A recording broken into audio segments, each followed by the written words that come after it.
without jurors. All right, we got Cardi's team up here, guys.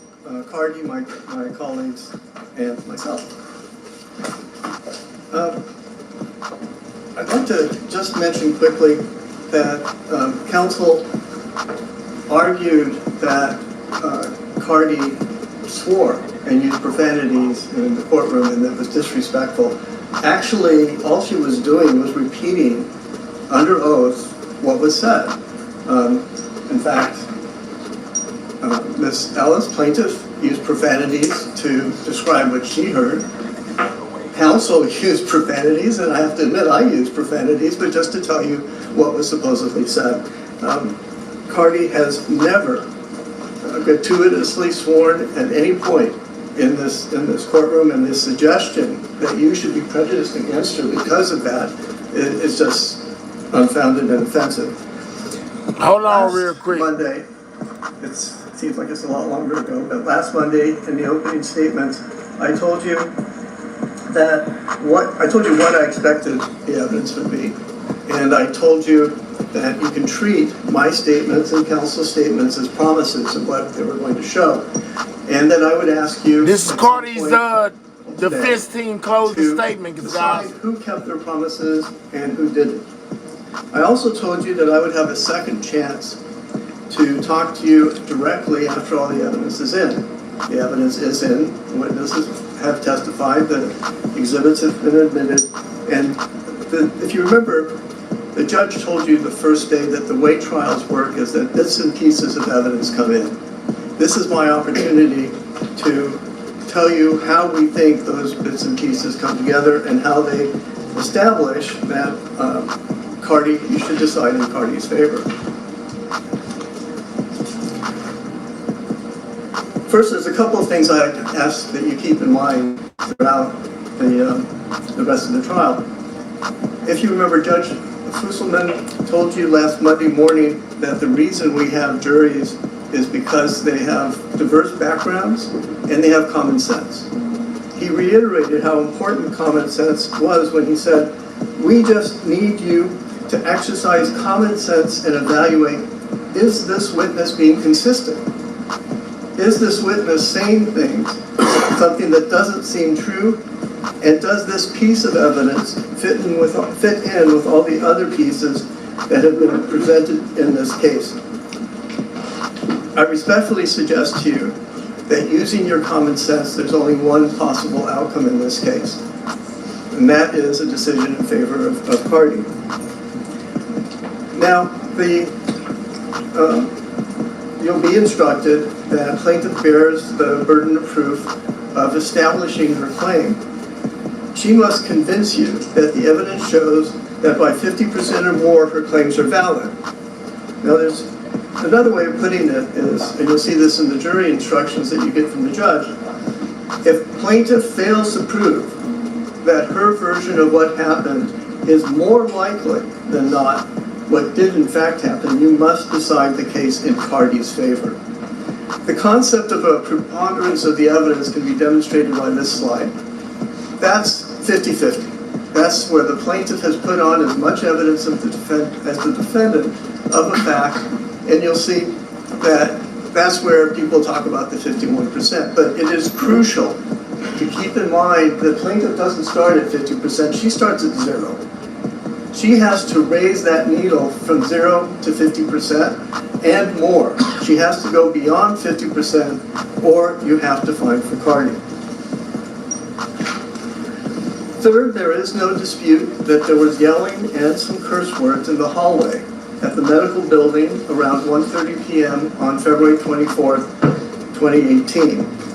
But the judge will provide you with the jury instructions, in fact he already has, that arguing, yelling, even using profanity is not something you can sue over. That's just part of normal life, and that is what we're supposed to bear. In fact, that would be crazy that someone could sue if they cause someone else to use profanity. The question really is whether Cardi ever struck plaintiff, and who caused this confrontation? Who caused the incident? And the answer is that the evidence in this case overwhelmingly proves that Cardi did not strike plaintiff, and Cardi did not cause this encounter. As a result, plaintiff has failed to establish by the evidence you heard last week. I need y'all to click those 3 dots, hit that thumbs up, man. Can we get as close to 100 likes as we can? Shout out to everybody in the building. This is the Cardi B civil trial where she allegedly attacked a security guard, and yeah, man, they trying to get money out of it. Right by this chart, and so we have on the left-hand side plaintiff's evidence, and then on the right-hand side defendant's evidence. Now, plaintiff started with her own testimony. Last Monday, she testified under oath. Importantly, though, in plaintiff's evidence, she never called as a witness. Thank you, lies everywhere. Malcolm or Dr. Finke, both of whom were present. Objection, Your Honor. Both of whom were present at this very time of the incident. Now, plaintiff's evidence, plaintiff's testimony, and we should keep in mind that just because plaintiff says something doesn't make it true. Okay? She has her version, but the fact that she alone says it does not actually make it true. Thank you, lies everywhere for this morning, maybe stretch into afternoon, I'll tell you, or I'll identify the many inconsistencies in plaintiff's story over the course of this litigation, actually going back to February 26, 2018, when she did her incident report. In the meantime, plaintiff claims that she was assaulted and scratched or cut on February 24, 2018. Let's get those likes up, guys. Click those 3 dots, hit that thumbs up. We need 100 likes, man. Get the likes up. Click the 3 dots, hit the thumbs up if you don't mind.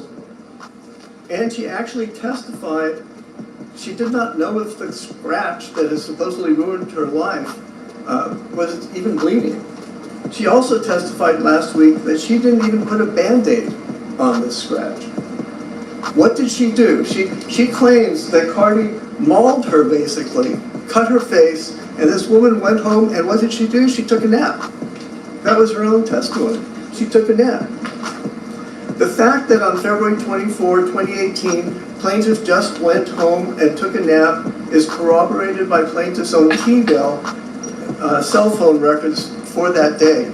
As you'll see, and this was an admitted exhibit, you'll be able to see it, it's exhibit 200.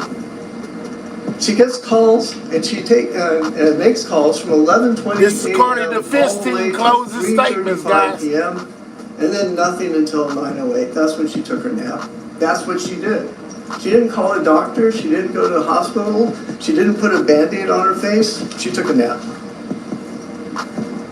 Now, importantly, when plaintiff testified as her own first witness in her case, she admitted that in 2021 she hit her head in a car accident. She's put on no proof that that wasn't the source of the scar, which is a pretty obvious reason that she would have a scar if she had one. And importantly, 2021, a car accident in 2021, is after plaintiff told Dr. McKenna in April 2018 that Cardi almost touched her with a fingernail. Not touched her with a fingernail, and I'll talk more about that later, but almost touched her. So after the plaintiff tells Dr. McKenna, her workers' comp physician or psychologist, that Cardi almost touched her, plaintiff was then in a car accident, hit her head, and that's when she went to Dr. Mulligan. She went to plastic surgery 4 years later after being in a car accident. Continue to double tap that screen. Get the likes up, guys. Get the likes up. Subscribe to the channel. Plaintiff also testified, by the way, that she was in another accident in 2023 and filed another lawsuit over that one. Plaintiff has argued, and he said again today, that plaintiff's counsel has argued and said again today that plaintiff has some special status as a security guard. But she testified she became a security guard by having her fingerprints taken and sent to the California. That's it. That doesn't make her a policeman.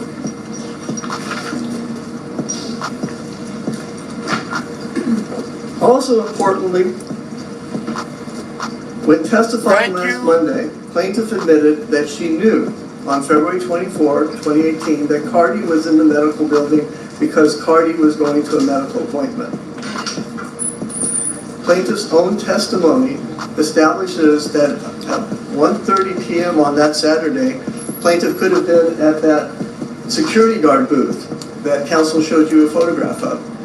She could have been on her rounds, going through the whole building. She could have been in parking, checking, because that's what security guards do. But plaintiff, who has testified she was a fan, just happened to be outside Dr. Finke's office when Cardi B was showing up to see an obstetrician. From those facts alone, you can infer that she was actually laying in wait. She wanted to photograph and videotape Cardi. She would then be able to post it on YouTube, maybe start a new career, be a follower, I don't know. But from the facts you've seen in this and heard in this case, she very well could have done that on purpose. But even if we assume the plaintiff just happened to run into Cardi B in a 5-story building that afternoon, plaintiff testified that she knew Cardi thought that plaintiff was using plaintiff's phone to tell someone that Cardi was there and to videotape her. What would a reasonable person do at that point? By her own testimony, plaintiff had the chance to be professional and avoid all of this by putting her phone away. That's all she had to do. But the evidence is she kept that phone in her hand all the way through as she advanced on Cardi B and forced her into a corner in the hallway where Tiara Malcolm found her. Plaintiff also testified that after she was fired as a security guard, she got a new job that paid more money. That's why you don't hear any claim for lost wages or anything like that. She was better off. You're not claiming lost wages. That summarizes what plaintiff testified to, and I'll talk later about the inconsistencies in it. But let's talk about her second and third witnesses, plaintiff's mother and grandmother. Both very charming. What's up, Big Stack? But This is Cardi's her mother and her Fisting. grandmother weren't in the hallway that afternoon. Her mother and her grandmother were not witnesses. And they testified that because plaintiff is the mother's daughter or the grandmother's grandchild, that they believe her. They don't need evidence. They just hear what she says. And that's understandable, of course. We all have relatives, and we hope our parents believe us, and and our grandparents. But remember what Judge Fusselman said at the very beginning, common sense. Okay? We all know that parents are not with their children every minute of the day. We all know that children don't always tell their parents everything, and they especially do not tell their parents that they're embarrassed or guilty about what got them fired. That's what plaintiff left out when she talked to her mother and her grandmother. Is anyone surprised that plaintiff did not tell her mother and grandmother that plaintiff cursed and yelled at a pregnant Cardi half her size, that plaintiff cornered Cardi in a medical building hallway, and that plaintiff knew she was probably going to get fired? Is that the kind of thing you'd say? Guess what, Mom? Guess what I did today? So it's completely understandable, using common sense, that the mother and grandmother would not know actually what happened. In fact, plaintiff didn't tell them that she had Let's get those apologized likes in up, an guys. interview Double tap that to screen Alec and or click Bill those 3 dots and for hit her the own thumbs behavior. up. We need She left that 100 out. likes, guys. Get the likes Because I up. asked both the mother and the grandmother, did your daughter or granddaughter, tell you that? And they said no. So we know that plaintiff left that part out. Plaintiff's mother and grandmother both said that plaintiff is a peacemaker. Okay. Well, that sure doesn't square with the testimony of Tiara Malcolm, Dr. Finke, or Cardi, and I'll discuss that later. And maybe what we take from that is she's a peacemaker when she gets her own way. Thank you, Nita. We know what she's like. We've heard testimony what she's like when she doesn't get her own way. But there's another word for that other than peacemaker. It's a bully. Plaintiff's mother and grandmother both said they saw a scar on plaintiff's cheek. But on February 26, 2018, 2 days after the incident, plaintiff emailed her incident report to her supervisor, Jasmine, stating that Cardi scratched plaintiff's nose. So how is it that the mother and grandmother are saying that, well, when this happened around that time, our daughter said that Cardi had scratched her cheek.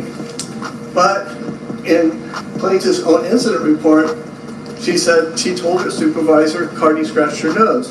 A nose is not a cheek, a cheek is not a nose, and there is something wrong about what's going on because, again, apply common sense. Plaintiff's mother testified that she saw a scar, but she didn't testify when she saw it. Counsel asked her, did you notice after the incident that Imani Ellis had a scar to her face? Answer, I did. When did she notice that? 2018, 2019, 2020? We don't know.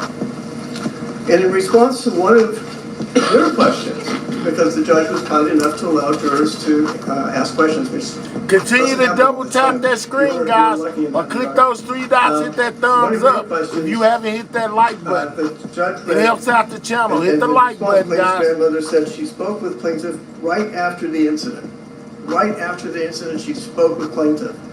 But plaintiff testified last Monday. Question, you didn't call your grandmother though, did you? Answer, no. You only can hit the like button once. So if you already hit it, don't worry about it. It's for the people who haven't hit the like button. Click the three dots, hit that thumbs up, man. If so, there could have been many different reasons for it. And for example, it could have been because she got fired.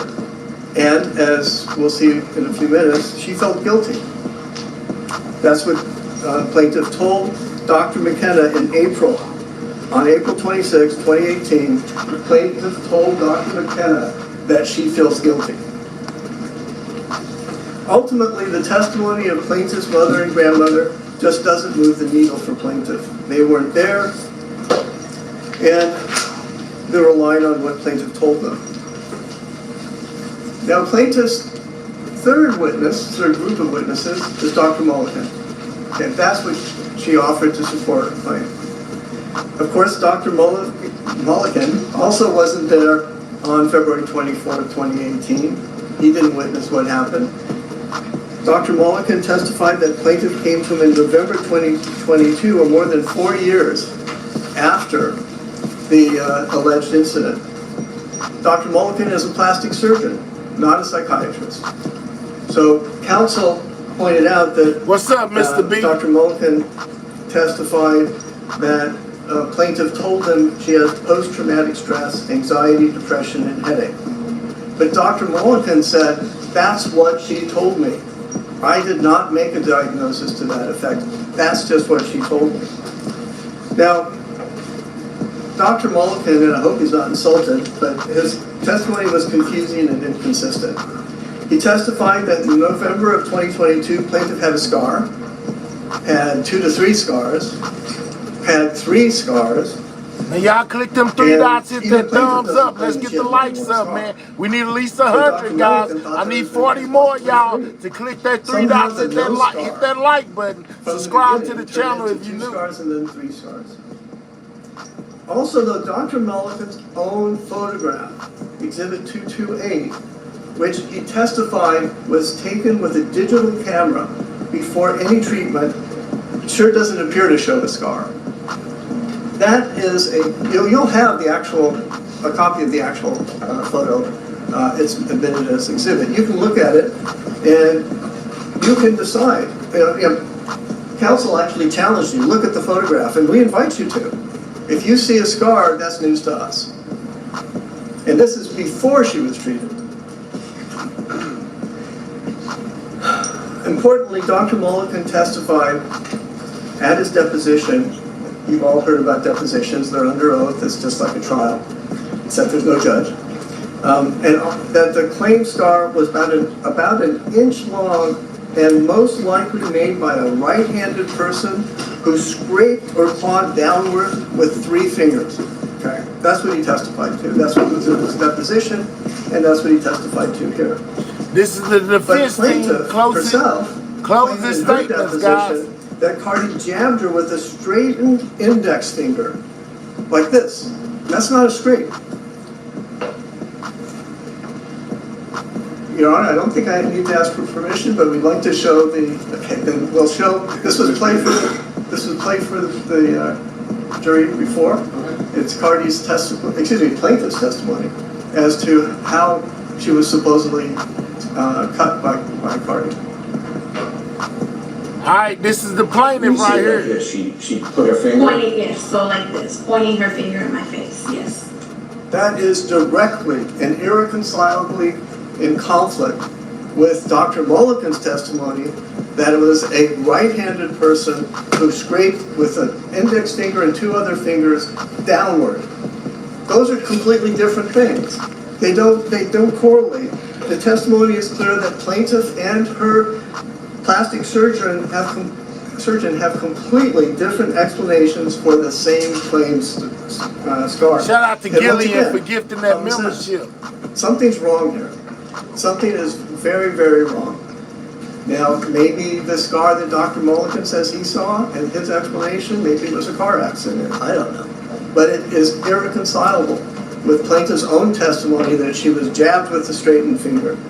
And to add to that, Cardi is not right-handed. I want to say that again, it's very important. Dr. Mulligan says that in his professional opinion, and counsel talked about how well-respected he is, that it was a right-handed person who... I understand everybody's watching, don't want to miss nothing, but I need for y'all to click those three dots, hit that thumbs up, man. Let's get the likes up past 100. We got 300 and some people in the building. Let's continue to hit that like button, guys. If you're on a mobile device, double tap that screen. That's how you hit the like button one way, and another way is to click the three dots and hit the thumbs up. If you already did that, don't worry about it. I'm talking to the other people that have not. Let's get the likes up, guys. Get the likes up, and most definitely subscribe to the channel if you are new. This is Cardi B's civil trial for allegedly assaulting a security guard at one of her doctor visits, which in the security guard said that Cardi cut her face with a fingernail, and she's seeking monetary damages, guys. This is a civil trial. Shout out to everybody in the building. Thank y'all for hitting that like button. Almost 2 years before the November 2022 appointment with Dr. Mulligan. And Dr. Mulligan also testified that he can't say whether the claimed scar was caused by an intervening accident or some other cause. Objection on this case, testimony. Ladies and gentlemen, you heard the evidence. Please rely on your recollection of the evidence and rely on your own recollection to the extent that it differs from What's up, Kate? counsel's representation. And Your Honor, we also have a cite to the reporter's transcript. There are other odd things about Dr. Mulligan's testimony. For example, he calls a 3-minute-long session of outpatient microneedling a small part of plaintiff's cheek, which serves, well, as reconstructive surgery and plastic surgery. A 3-minute microneedling session, in his mind, is reconstructive surgery and plastic surgery. Now let's talk about why he would say that. He has a broad version of surgery that enables him to charge an additional $11,000 for an operating room. He testified surgery is anything that includes a doctor, a nurse, a scrub technician, and an operating room. No matter what you're doing, even if it's microneedling, if it's pulling a splinter out, you go into that room and he charges $11,000. Dr. Mulligan testified he is the sole owner of the surgery center with that operating room. So he has a strong financial incentive to use and charge for that operating room, whether he's doing real reconstructive surgery or microneedling.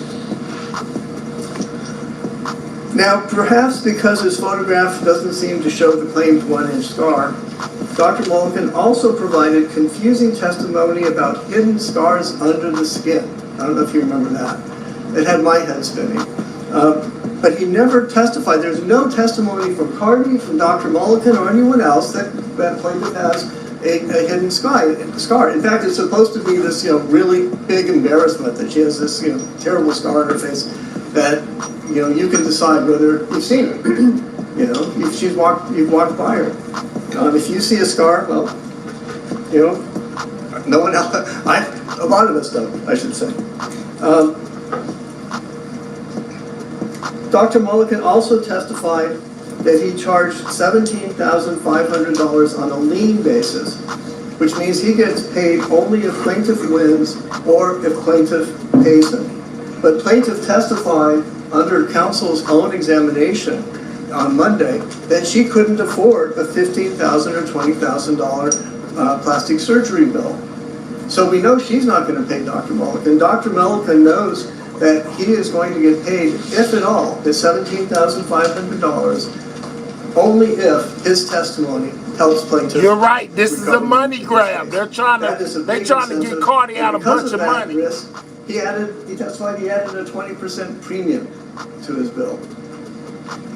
That's plaintiff's side of the scale, which keeps disappearing. And it pales in comparison to Cardi's side.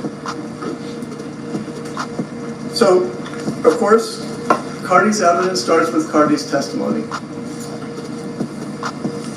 which will appear shortly. Thank you. Cardi is one of the 3 eyewitnesses who directly contradict plaintiff's story about what happened that day. Cardi testified that in February 2018 she was pregnant. You may remember in this trial that plaintiff's counsel asked Cardi, "Why does that matter? You're pregnant." No one knows, but why does that matter? Well, it did matter, and Cardi testified, and you should consider, and I hope you remember Cardi's response. She felt her privacy was completely being violated, and that her medical issues are not anyone's business. Quote, especially something that is so sacred as your pregnancy. It's yours. No one knew she was pregnant. Her parents didn't know. And she shows up for an appointment, and this woman is photographing, filming her, and then getting belligerent. Now, I mentioned that Cardi testified her parents didn't know she was pregnant at the time, and it's common sense that no daughter would want their parent to find out that she's pregnant by social media. This was a secret. There were special arrangements made so that she could see an obstetrician while in LA on a Saturday. Now, Cardi testified that she came to Los Angeles for the NBA All-Stars weekend, and concerned, she made an appointment with the obstetrician for Saturday afternoon.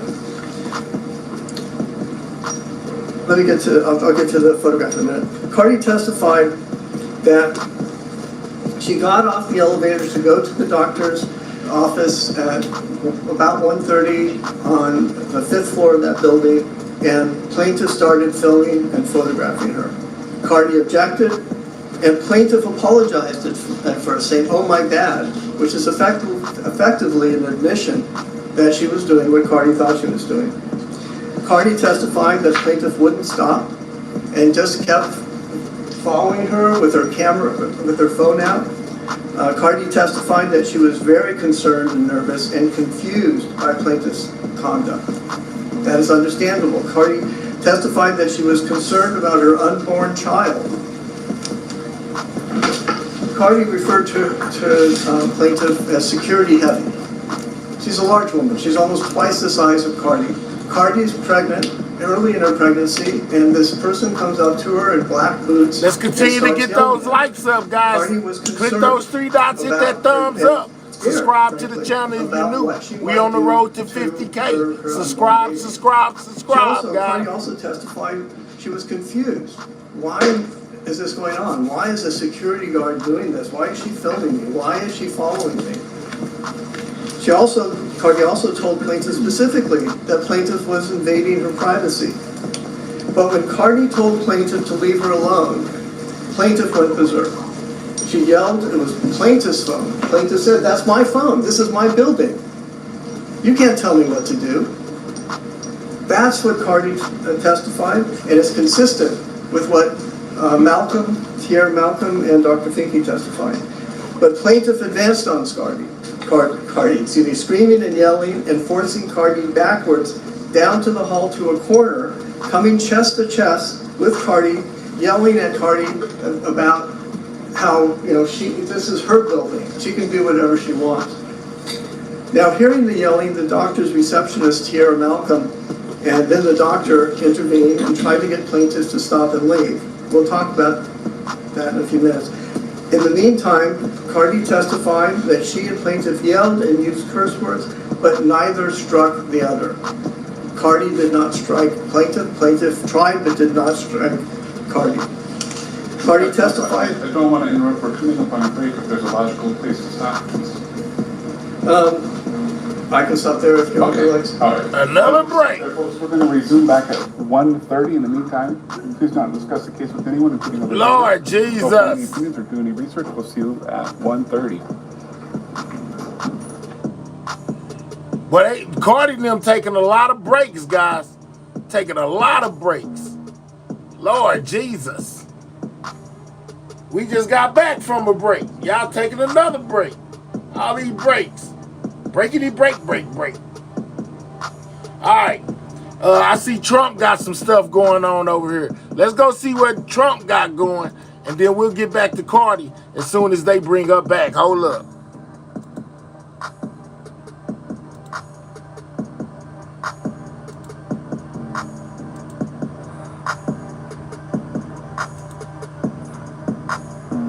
About those countries? No.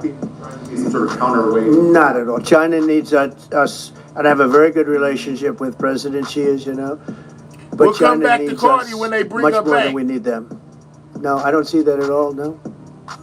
Maybe one more. And I had actually a very good meeting with President Putin a couple of weeks ago. We'll see if anything comes out of it. If it doesn't, we'll take a different stance. The march today in California ruled that the deployment of National Guard troops to Los Angeles was illegal. Do you have any response? Well, it was a radical left judge, but very importantly, what did you not tell me in that question or statement that you made pretty much of a statement, I think? Well, I was asking for the response. No, you didn't say. Trump what don't the look judge as said, orange though. today. What's The judge going said, on but with you Trump? can leave the 300 people that you already have in place. They can continue to be in place. That's all we need. But why didn't you put that as part of your statement? Because the same judge ruled exactly as you said, except the judge said that you could leave the 300 people that you already have in place. They can stay, they can remain, they can do what they have to do.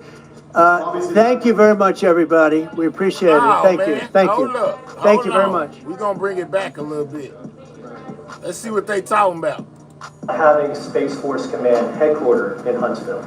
Well, it just works because we have so much else there. And having a central, you could call it a central command, but it really is a command station.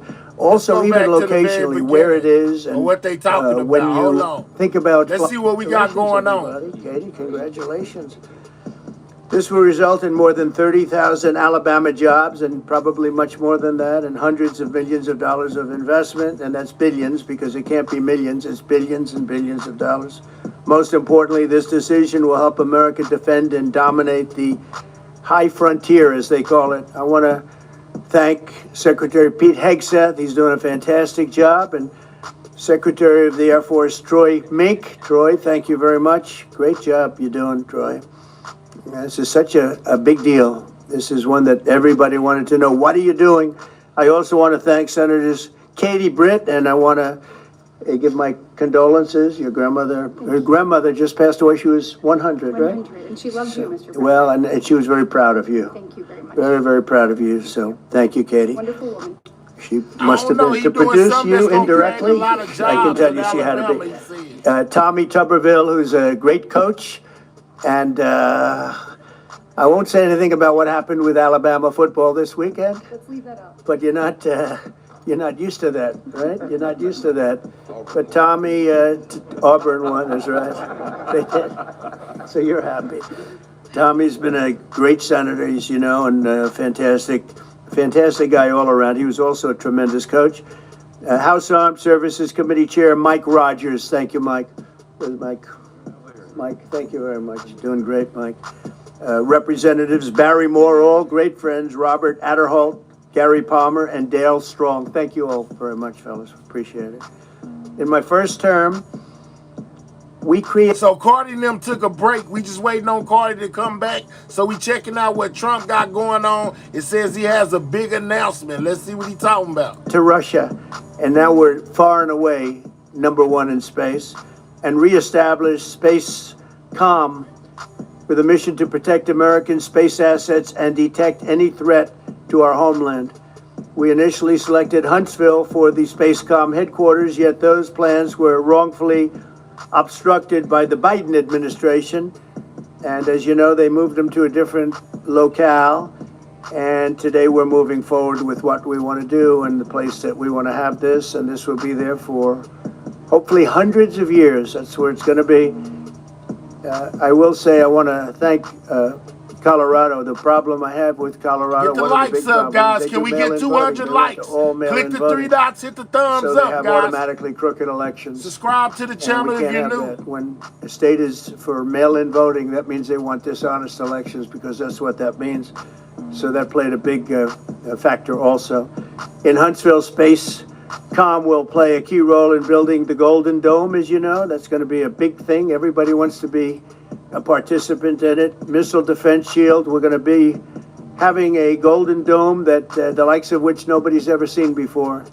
The finest, the best. And by the way, Canada called. They want to be a part of it, and that'll be great. But Canada wants very much to be included in that, and we're going to work something out with them, I hope. It will also ensure that our technological capabilities, of which we're way... Oh, Xavier said, no, his thumbs are sticky. Let's get Xavier up out of here on the nearest rocket ship. We'll holler at you, buddy. You know what I'm saying? Since your fingers are sticky, you can't hit the like button. Let's help you out and get you the hell up out of here. Let's get Xavier gone the fastest. Pick a rocket ship and go to the moon. We'll holler at you, buddy. Sayonara, sucker. And they got their way. So I just want to congratulate. These are really special people. They're politicians in many ways, but they're great patriots, I think even more so than politicians. So they fought very hard to get it, and it's an honor to give it to Huntsville. Pete, say a few words, please. Thank you, Mr. President. As usual, right place, right time, for the right reason. In your first administration, you established the Space Force at a time when we knew we had to be looking to that domain of space. You also reestablished Spacecom to ensure that priority was put in place, and you, through the Air Force, independently identified that Huntsville, Alabama was the right place to put it.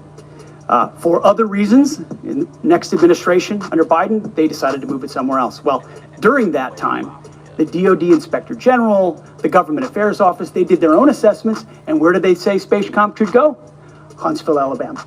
So what you're doing today, Mr. President, is restoring it to precisely where it should be based on what the Space Force, he's taking the Air SpaceX Force, your leadership to Huntsville, will give us Alabama, strategic guys. advantage That's in the the big- future. that's the That is big Huntsville, announcement. Alabama. We are way ahead in space, but this will ensure we stay leaps and bounds ahead, because that's the most important domain. Whoever controls the skies will control the future of warfare. And Mr. President, today you're ensuring that happens. Thank you. Thank you very much. Katie, would you like to say something? So the big announcement is they're putting SpaceX Mr. President, we in are Huntsville, grateful for Alabama. your leadership on this and restoring Space Command to its rightful home in Huntsville, Alabama. This delegation has worked together, both chambers, both parties, to make sure that Huntsville was the place that Space Command called home. As was mentioned, obviously the Biden administration chose to make this political. What we want to do is put the safety and Spacecom security or of whatever it's Americans first. We want to make sure that our war fighter is put first. And we want to make sure that America continues to lead. And today, Mr. President, you've allowed that to happen. Thank you. Thank you very much. Thank you, Mr. President. This is a great day for our country, not just for our state of Alabama. Is that Ross We Perot? need He got some big help ears like Ross in our Perot. military. We Why need that to man catch up, ears so and big? his sector has success. I got a question. Why this dude ears so big? He got them Ross Perot ears. Look at his ears. He got them ears like Ross Perot. Lord, them some big old ears. I've never seen ears that big before. Jesus. That man can hear what's going on the other side of the world. I'm convinced. It'll be behind a secure wall in Huntsville, Alabama. Shout out to you, Libra, for being a member for the last We have FBI 8 there. months. We have missile defense there. We have NASA, Blue Origin, and Wow, them are huge SpaceX. ears. It is the perfect place for Space Command. I would tell you today, and I've spoke with the president for the last 3 or 4 years about this. If I thought it needed to go somewhere else because I understand the security of our country, I'd be for that. But the best place for Space Command is Huntsville, Alabama. Wow. Because what we have and what it means to this country is going to be so important. So thank you, Mr. President, for this, and we look forward to building a huge Space Command and having the Donald J. Trump Space Command Center in Huntsville, Alabama. Yeah, he can most definitely hear colors. I'm telling you, bro. Sure. Well, Mr. President, thank you. I'll be very brief here. I lobbied the president hard to put it in Ohio, but he said these people behind us, these Alabamas, are just too powerful and too persuasive. And so it's in Alabama, but as Tommy said, this is exactly the right place for Space Force and Space Command. I think Americans ought to appreciate it and ought to appreciate the fact that you can't win the battle of the future unless you control the skies. The cyber security, the communications, the entire infrastructure of the battle in the 21st century will be in space. So it was a visionary move in the first administration for the president to set up Space Force, and I think an equally visionary move to make sure that Space Force is right where it should be in Huntsville, Alabama. Thank you, sir. Gentlemen, anybody want to say anything? Would you like to say? Mr. President, another promise made, another promise kept. You think about it, Redstone Arsenal is critical to national security. The president said when you were the 45th president, let's do what's right for national security. And today, that's exactly what we're doing. It's not because of this or that, it's because it's right for national security. You think of the 21 categories that were evaluated to determine what was best for national security. All indicators pointed back to Huntsville, Alabama, and Redstone Arsenal. We have the right people at the right place at the right time. Mr. President, on behalf of the people of the 5th Congressional District and all of Alabama, thank you for keeping your word. Absolutely. Mr. President, I want to say thank you. And thank you for doing this because man, when your head get to looking like that, I don't know what's going on with the people. Numbers. When your hair started looking like that, your hairline is completely gone, and you ain't got no hair on the top, you should just cut it bald, dog. Why is you got hair on the side and no hair on the top of your head? Just cut it all off. What are we doing? What are we doing? Makes no sense. Thank you, Mr. President. Throughout history, militaries has always understood that whoever could hold the high ground held the advantage. Space is the ultimate high ground. And what we're doing with moving the Space Command to Huntsville is absolutely critical to our maintaining dominance in that sphere. And it goes hand in hand with what we're trying to do with the Golden Dome and missile defense to defend against anyone else who tries to enter that sphere. So thank you, Mr. President. Thank you very much. Please. Thank you, Mr. President. And obviously, national defense is a huge issue. And when you look at the scores, Alabama was #1. And for political reasons, it was moved out of our state. But, Mr. President, thank you for making priorities the defense and the warfighter and the safety of this nation. Some need a the big, beautiful bill, that Golden Dome will be built in Huntsville, Alabama, and we're grateful for that. Thank you.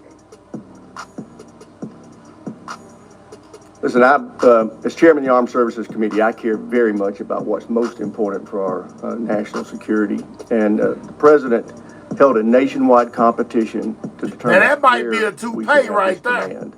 If y'all remember, this at the end of show that competition, thick for an old Alabama man. came in first. There was a lot of complaints from the I'm talking about thick. Now that may be a toupee well. right there. He said, we'll do it over with new criteria to accommodate your concerns.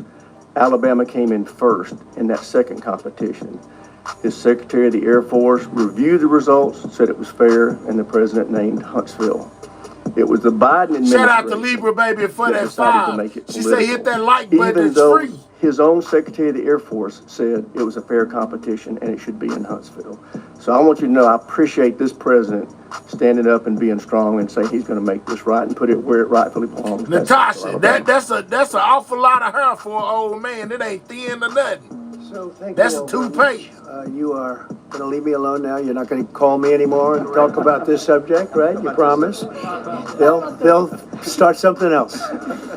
But I just want to congratulate you. It's a very big deal. When you come out and when you leave the room, you'll see that we just, over the last few minutes, literally shot out a boat, a drug-carrying boat, a lot of drugs in that boat. And there was a lot of drugs in that boat. Reading about that. It just happened moments ago, and our great general, head of the Joint Chiefs of Staff, who's been so incredible, including what took place in Iran, knocking out potential. Lorena said that was a bird's nest. Let's go. I think within a month they would have had it. We didn't do what we did, but he gave us a little bit of a briefing. and you'll see. And there's more where that came from. We have a lot of drugs pouring into our country, coming in for a long time. And we just, these came out of Venezuela and coming out very heavily from Venezuela. A lot of things are coming out of Venezuela. So Hey, Jana. we took it out, and you'll get to see that after this meeting is over. Do you have any questions, please? Yeah, please. Oh, they got a ton of questions. What's going on with the Epstein files? Yeah. Announcement. Can you talk about the strategic benefits by having Space Force Command headquartered in Huntsville? Well, it just works because we have so much else there. And having a central, you could call it a central command, but it really is a command station. Also, even locationally, where it is, and when you think about flying distances, if you can save a half an hour as fast Now, as some Cardi of these planes ain't on go and yet. things They still go, on, they on even lunch the rockets break. go, I'm watching you for can 'em. save by having the best location. So we went out, as you know, to experts, and we had 4 different groups of experts. They all said this was the best location. I also loved it from the standpoint, I know the people of Alabama, they are great people, Hey, work Scorpion hard, Goddess. and there's no games, and they're very proud of it. And I would say they fought harder for it than anybody else also. A lot of states, 5 states really wanted it, but they wanted it more. And I kid you not when I say that these people, they spoke to me a lot. That's all they wanted to talk about. They didn't want to talk about the weather. They only wanted to talk about moving to this location, moving to Alabama, Huntsville in particular. So we're honored to do it. They really wanted it badly, and they got it. Peter? President Trump, something completely different, but about a big viral social media trend over the weekend. How did you find out over the weekend that you were dead? You see that? No. People didn't see you for a couple days. 1.3 million user engagements as of Saturday morning about your demise. Really? I didn't see that. You know, I have heard, it's sort of crazy, but last week I did numerous news conferences, all successful. They went very well, like this is going very well. And then I didn't do any for 2 days, and they said, there must be something wrong with him. Biden wouldn't do them for months. You wouldn't see him. And nobody ever said there was ever anything wrong with him, and we know he wasn't in the greatest of shape. No, I heard that. I get reports. Now, you knew I did an interview that lasted for about an hour and a half with somebody, and everybody saw that was on one of your competitors. I did numerous shows, and also did a number of truths, long truths, and I think pretty poignant truths. No, I was very active over the weekend. They also knew I went out to visit some people at the club that I own, pretty nearby on the Potomac River. And no, I've been very active actually over the weekend. I didn't hear that one. That's pretty serious stuff. Well, it's fake news. You know, it's just it's so fake. That's why the media has so little credibility. I knew they were saying, like, is he okay? How's he feeling? What's wrong? I said, I just left. And it's also sort of a longer weekend, you know, it's Labor Day weekend. So I would say a lot of people know I was very active this Labor Day. I had heard that, but I didn't hear it to that extent. Go ahead, Peter. We know that this country has a huge problem with school shootings. You have said that you're open to sending the National Guard pretty much anywhere. Would you ever consider sending an armed National Guardsman to every school? Well, we have a big problem with school shooting, but we also have thousands and thousands of schools that run perfectly. You know, they talk about you can do things construction-wise, and that's really, I think nobody knows more about construction than me. You can build the construction doors, you can build what they call safety doors, where they lock on the outside, the inside, and every place else. Well, but if one of these lunatics happens to get through, then the police can't get in. Then they're looking for keys all over the place, and it takes them a lot of disadvantages to doing, spending billions and billions of dollars and actually making it safer in some way for some of these lunatics that we're dealing with. But I don't think so. I've thrown out the concept. We have great teachers that love our children. The parents love the children. Teachers love the children too. And if you took a small percentage of those teachers that were in the military, that were distinguished in the military, that were in the National Guard, et cetera, and you let them carry. That's something that a lot of people like. I sort of liked it. It have to be studied, but they're trained. They know about weapons.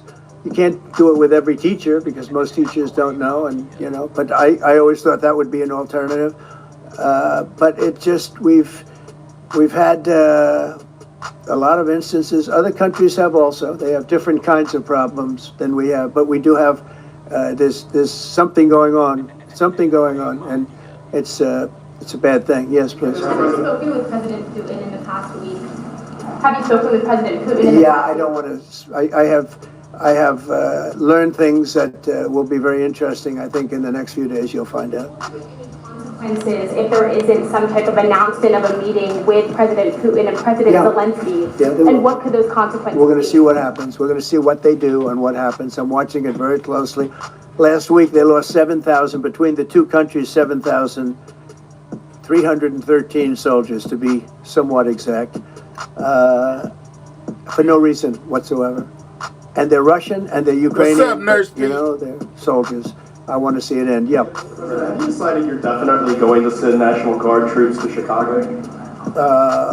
I didn't say when, but the answer is, look, Chicago's very interesting because I watched Pritzker get up and say about, we don't need help, we're safe. But 2 weeks ago, they had 6 people murdered, and they had 24 people hit by bullets.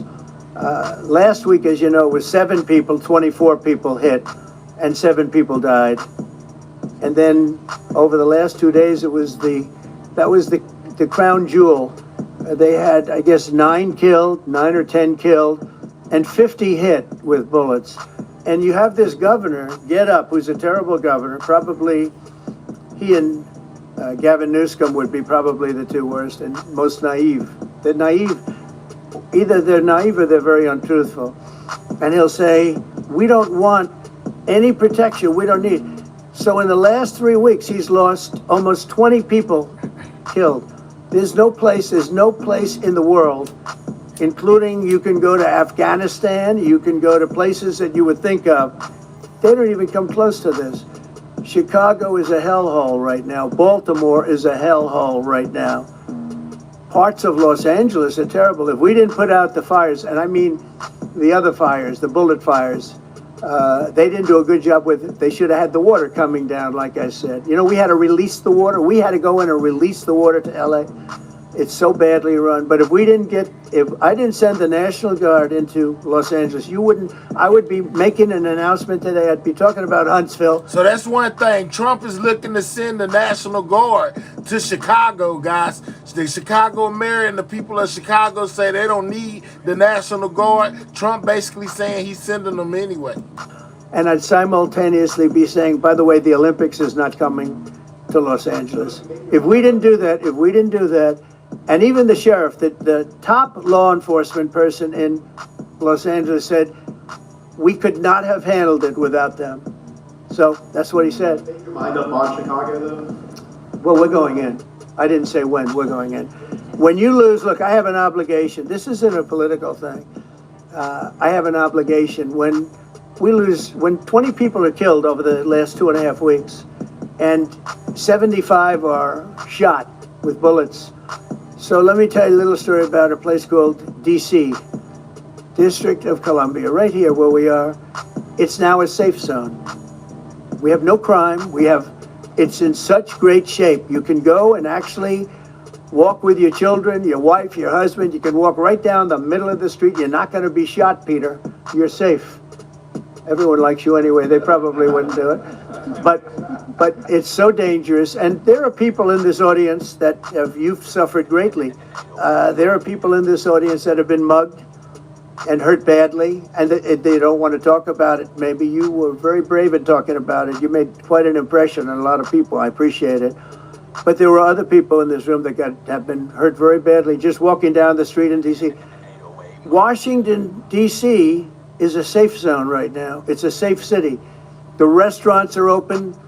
They're booming. You can't get a restaurant. New restaurants are announcing that they're going to be open. This took place in 12 days. Now it's 15 days, but 3 days ago it became what's known as a safe zone. It's a safe city. And this city was really bad. Really, really bad. We took 1,600 people out, hardcore criminals that will not be coming back anytime soon. And We're very proud of it. You know, to have our nation's capital lose every week. You know, it was like years, many years, where every single week somebody was killed for many consecutive weeks. This went on for years. And then we had, last week it was announced that nobody was killed last week. And I made that announcement in front of a very distinguished leader of a country. And I'm saying proudly, ladies and gentlemen, nobody was killed in Washington, D.C. this week. He looked at me like, what's that all about? I say, yeah, we have a little bit of a crime problem, and we don't have a crime problem in Washington anymore. And the mayor has been very helpful, and the police commissioner has been very helpful, and it's been a great team. And I would love to have What's up, Jackpot? Governor Pritzker call me. I gain respect for him and say, we do have a problem, and we'd love you to send in the troops, because you know what? The people, they have to be protected. I saw today on one of your networks, not a friendly network, really the opposite, I would say, very unfriendly network.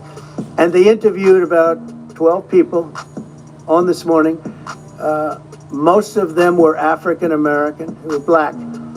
And they were saying, please, please, please let the president send it. These were people from Chicago. Please, we need help. See, we need Trump help. We say can't he gonna walk send outside. them We're anyway. petrified. If the governor of Illinois would call me up, I would love to do it. Now, we're going to do it anyway. We have the right to do it because I have an obligation to protect this country. And that includes Baltimore. I saw where Governor Moore was asking me to take a walk down the street of Baltimore. Well, Baltimore is a very unsafe place. It's rated number 4 in the city, one of the most unsafe places anywhere in the world. But, you know, we took care. This was a beautiful thing that happened in Washington because we showed that it could be done. And this wasn't just sending big, strong guys, and they are big and they are strong. You know, we had a great decision from the Supreme Court that had to do with sort of talent. It had to do with you are put down based on merit. You can hire based on merit. So merit for a soldier or for a policeman is strong, physically fit, having a certain ability.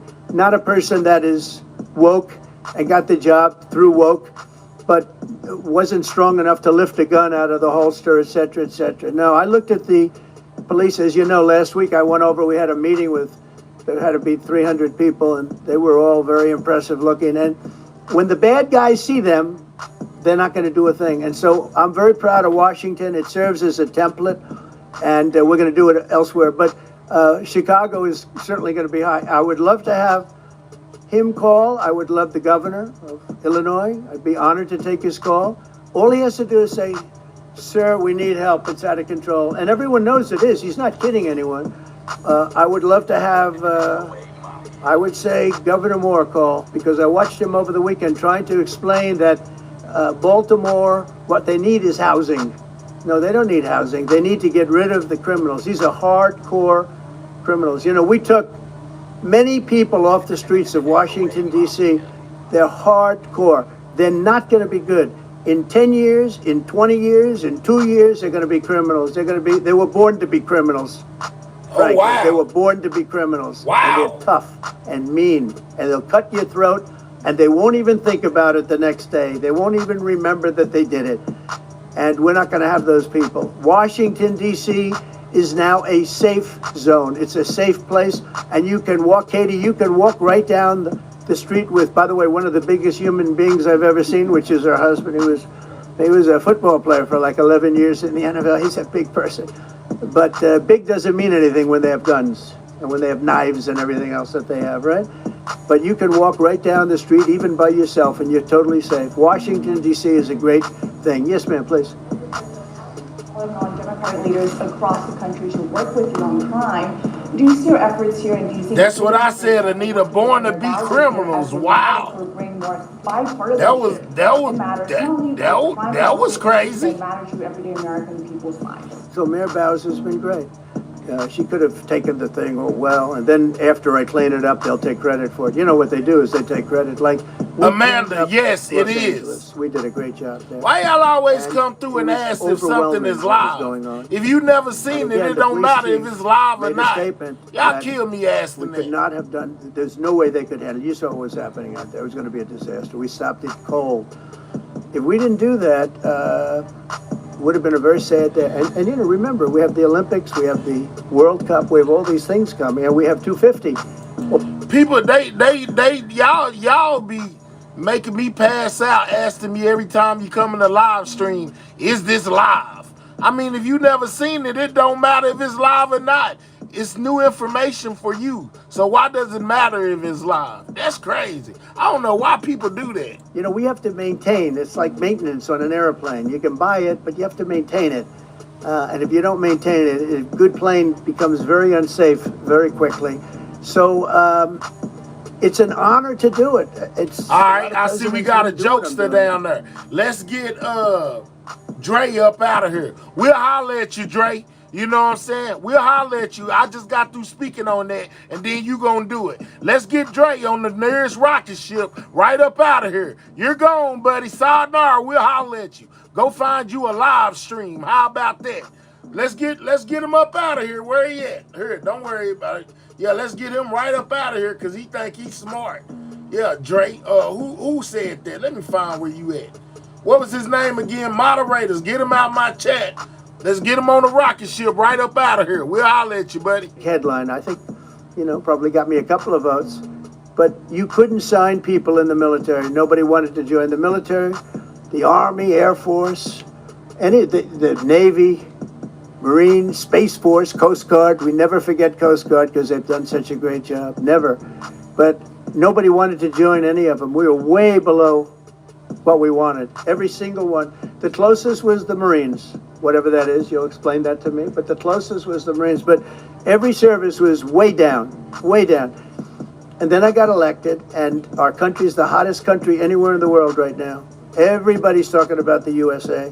They're talking about the job that we're doing. Everybody. We have the best economy.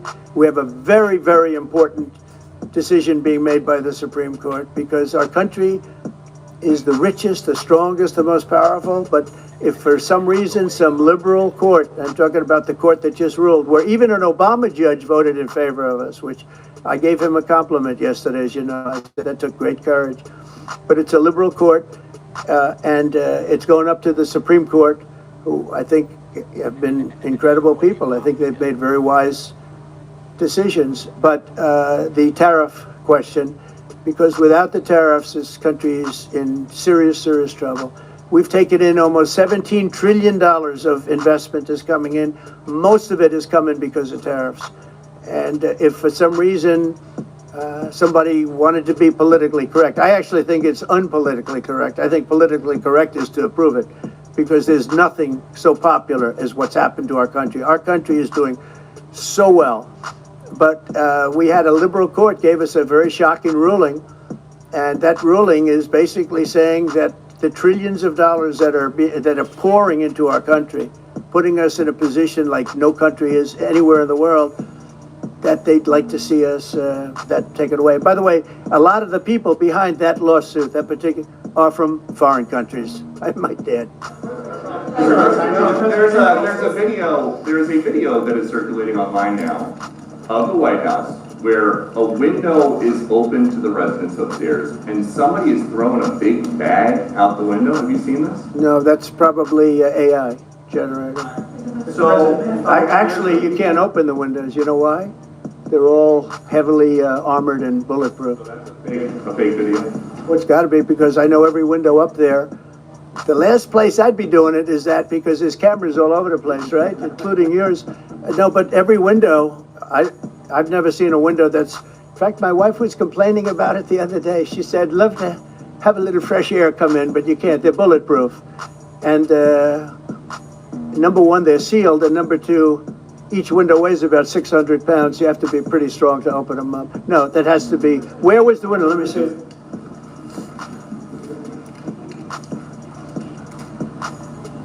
Maybe from the renovations. Which is the window? It looks like this is on the 15th Street side, I think. So right here. Yeah, those windows are sealed. Those windows are they're all sealed. You can't open them. Trump said that's That's the kind AI. of thing they do. And one of the problems we have with AI, it's both good and bad. If something happens really bad, just blame AI. But also they create things, you know, it works both ways.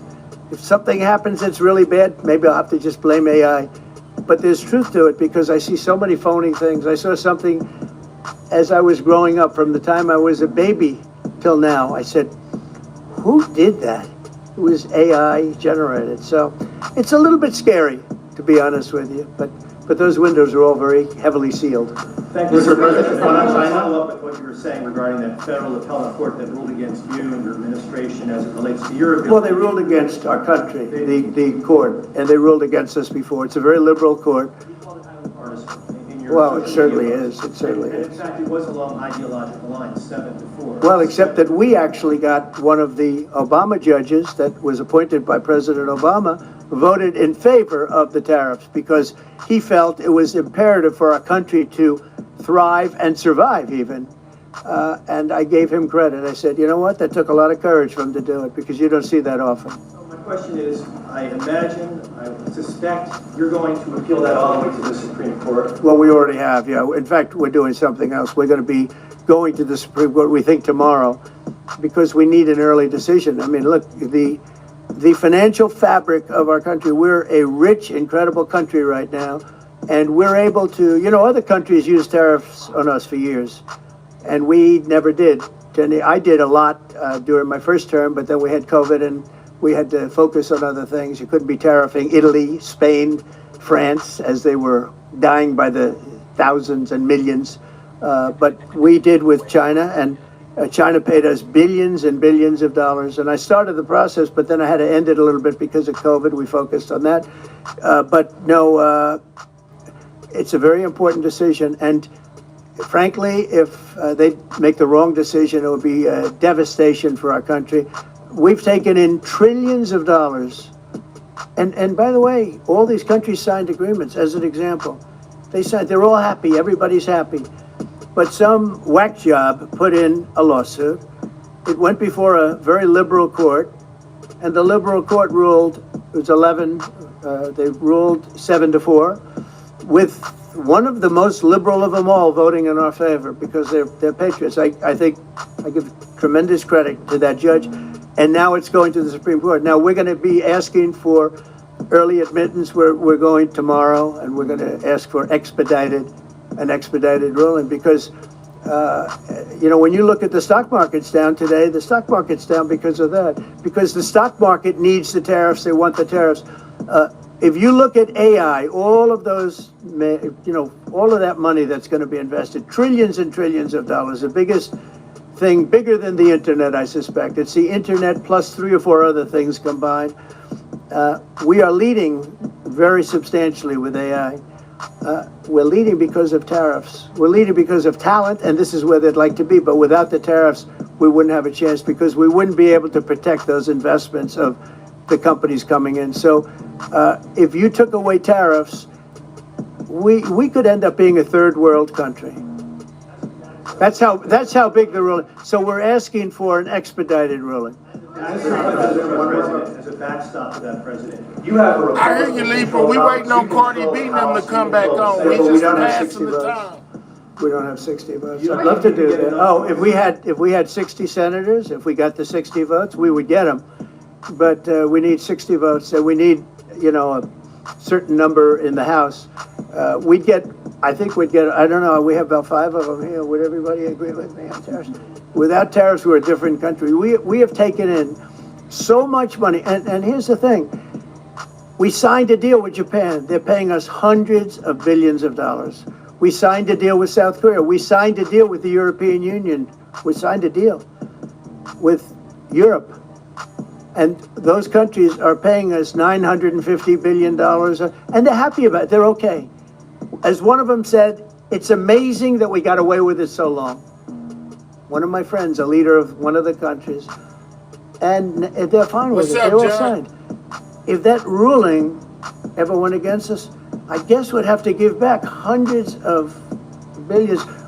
We would have to give trillions and trillions of dollars back to countries that have been ripping us off for the last 35 years. And I can't imagine it happening. On a legal basis, they have no legal basis whatsoever. But on a common sense basis, it would destroy America. Okay. You talked about control in the sky. On Sunday, the satellite signal of Ursula von der Leyen's plane was alleged. With Ursula? Well, she had an interesting event. She's a tremendous woman. And so what are you asking me about her? NATO is concerned about the attitude about this. Sure, NATO is concerned about it. Well, nobody knows where it came from, but they did take away her ability to use a phone. You know? Sometimes that's a good thing. Sometimes that could happen to me. I'd be very happy. Considering reducing the tariffs on India from 50%. What does that mean? Are you considering taking away some of the tariffs that you've imposed on India? No, we get along with India very well. But India has, you have to understand, for many years it was a one-sided relationship. Only now since I came along, and because of the power that we have with tariffs, India was charging us tremendous tariffs, about the highest in the world. They were about the highest in the world, number one. And we therefore weren't doing much business with India, but they were doing business with us because we weren't charging them. Foolishly, we weren't charging them. So they would send in massive, everything they made, they'd send it in, pour it into our country. And therefore it wouldn't be made here, which is a negative. But we would not send in anything because they were charging us 100% tariffs. And, I'll give you an example, Harley Davidson. Harley Davidson couldn't sell into India. There was a 200% tariff on a motorcycle. So what happens? Harley Davidson went to India and built a motorcycle plant. And now they don't have to pay tariffs. Same thing as us. So what we're doing is literally thousands of companies are coming into the U.S., car companies, AI, but, more traditionally car companies. We have so many car company factories under construction or being designed right now. And they're coming from China, they're coming from Mexico, I must tell you, and they're coming from Canada. A lot of them coming from Canada. But they're coming into our country because they want to build here. And they want to build here for two reasons. Number one, they'd like to be here. And number two, the tariffs are protecting them. And number three, they want to avoid paying tariffs. When they build their cars here, they don't have any tariffs to pay. When you build here, you don't have any tariffs. Mr. President, in light of the Minnesota shooting last week, the Department of Homeland Security is now awarding more than $100 million to hundreds of faith organizations across the country to help them ramp up security. What's your vision for further protecting religious liberty across the country amid incidents of threats? So religious liberty is so important, and we're talking about every religion now. And we're doing things on that nobody else has ever done. And we're going to be having a big announcement in about 2 weeks on that question. Yeah, please. On Space Command, sir, are you concerned that people may not be willing to relocate from Colorado to Alabama? No, I'm not worried. It will get somebody else. The problem with Colorado is they have a very corrupt voting system. Look, I have so many friends in Colorado. Anytime you have mail-in voting, you have corrupt elections. Very simple. It's very simple. Even Jimmy Carter said it with his commission. They set up a commission with him and Scoop Jackson and some people, highly regarded people. And they said the finding was, if you have mail-in voting, you will have corrupt elections. Well, your radical left governor decided that he was going to have all mail-in voting in Colorado. Once you have all mail-in voting, and for whatever reason, the Democrats cheat. And they cheat like, they're not stupid. That's the only thing. They're no good on policy. They're no good on management. They're no good at government. But they're great at cheating. And they stick together, too. I give them credit for sticking together. Please. Obviously, this is a big win for national security, moving this to Alabama. We've all can agree with that. Big. Is there any idea of the economic impact this has on the state and on that local area? Katie, do you want to answer that? Please go. Cardi and them This is need to going to hurry be up. tremendous. I mean, the state of Alabama, what we've seen through this process is the worst of Washington. We've seen politics get in the way of what is best for the warfighter, what's best for national security. And the state of Alabama is about to show the country the best among us. So we know the economic impact is going to be tremendous. There at Redstone Arsenal, we're proud to house everything from the FBI to headquarters there for material command to a number of things. We obviously have NASA with Marshall Space Flight Center, and so this naturally fits within. When you look at the decision matrix that they placed in front of us, that's why we ranked so high, is because we have the resources necessary and the ability to build out quickly to meet the needs in front of us. As far as economic impact, it would be tremendous. Does anybody have an exact number? 1,600 jobs. With 3,000 spinoff. Look at this. This is teamwork right here. So we are really proud, and the people of Alabama are ready to get to work. I've got a housing question for a second, Mr. Yeah, President. please. Owning a home and going about the American dream seems like it's out of touch for a lot of Americans. Yeah. Recently, you pushed out a statement about addressing an emergency housing situation. That's right, we're thinking about doing that. Yeah, can you just... Well, we need a little help from the Fed. We have a man named Jerome Too Late Powell. You probably heard of him. It's too late. It's way too late. And the economy is so strong that it's pushing through that. Normally it would have been much tougher, but we're doing so well that we're pushing through. But it makes it very hard for people to get mortgages because too late is too late. Very simple. He's too late. And probably political, whatever. He wasn't too late before the election. Before the election, he was cutting rates, right? Because he was hoping that, I guess, Biden would get in, or that Kamala would. He was a big Biden guy, explain that one, and then he was a Kamala person, but he was hoping, I guess, she'd win, I guess. I don't know. It didn't work out too well. But, yeah, we need a very serious cut. You know, I think that if you look back many decades ago, the United States was always the lowest, even if they were doing badly. The United States was, because without the United States, everything in the world would die. It's true. It's so powerful. It's so big, and I made it really big in the first 4 years. Then it started to degenerate with what this Biden administration did. But we built it up to a level that I never thought we could be at this quickly. We're the hottest. We're the best financially. The money coming in is so big because of tariffs and other things, but because of tariffs. Tariff gets us even those other things.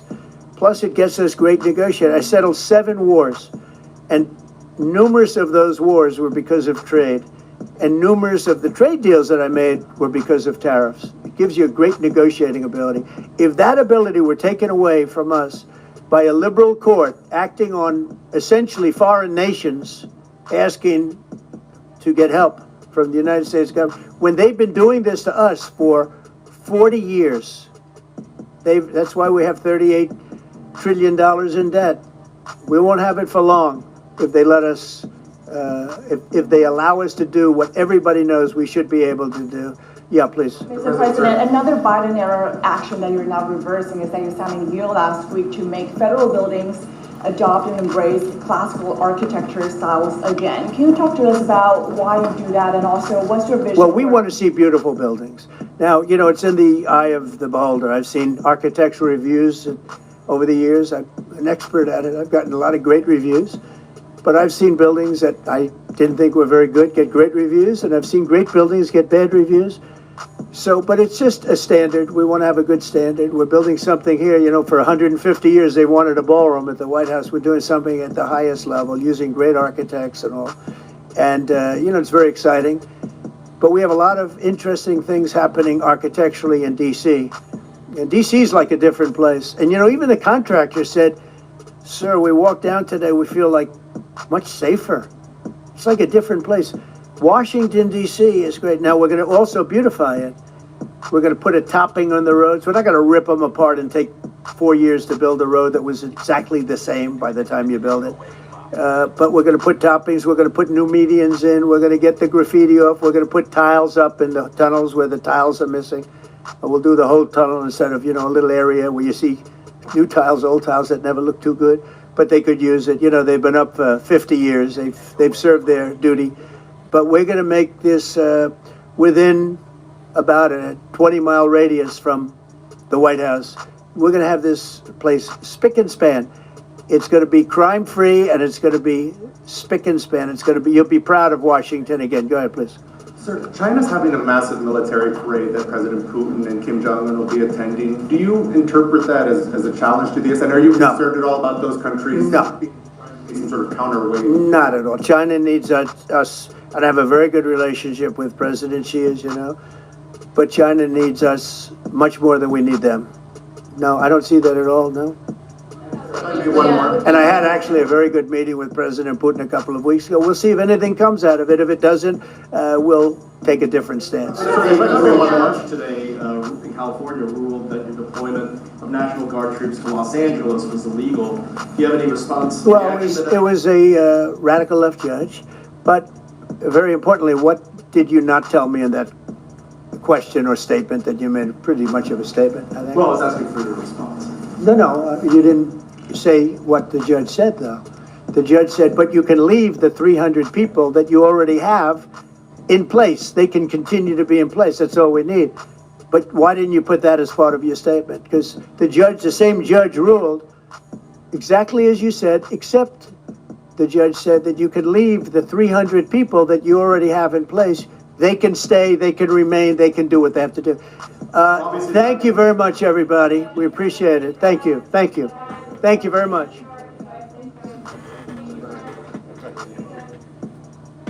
Thank you, guys. Thank you, friends. Thank you. Thank you. Let's head out. Let's go, guys. Thank you. Thank you, friends. Thanks, guys. Let's go. Let's go. Keep going. All right, so that was Trump, basically speaking on a lot of things. The tariffs, sending the National Guard to Chicago. Speaking of him sending the National Guard to Chicago, hold up. They got a response. They say they not taking that land down. They're most definitely speaking on that as well. Who cares about families on the south and west side of Chicago? This is the Chicago mayor speaking on the whole situation with Trump trying to send troops to Chicago, guys. The thought doesn't even cross his mind.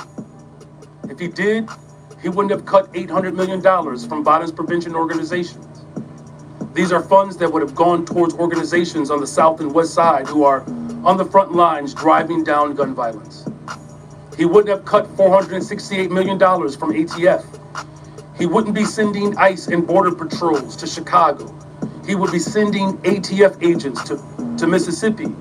He would be sending these agents to Indiana. He's worried about the wrong border. We don't have an immigration crisis in Chicago. We have a gun crisis, and the president could care less about the real solutions. In closing, violence in Chicago is not because we have too many immigrants. It's because we have too many guns.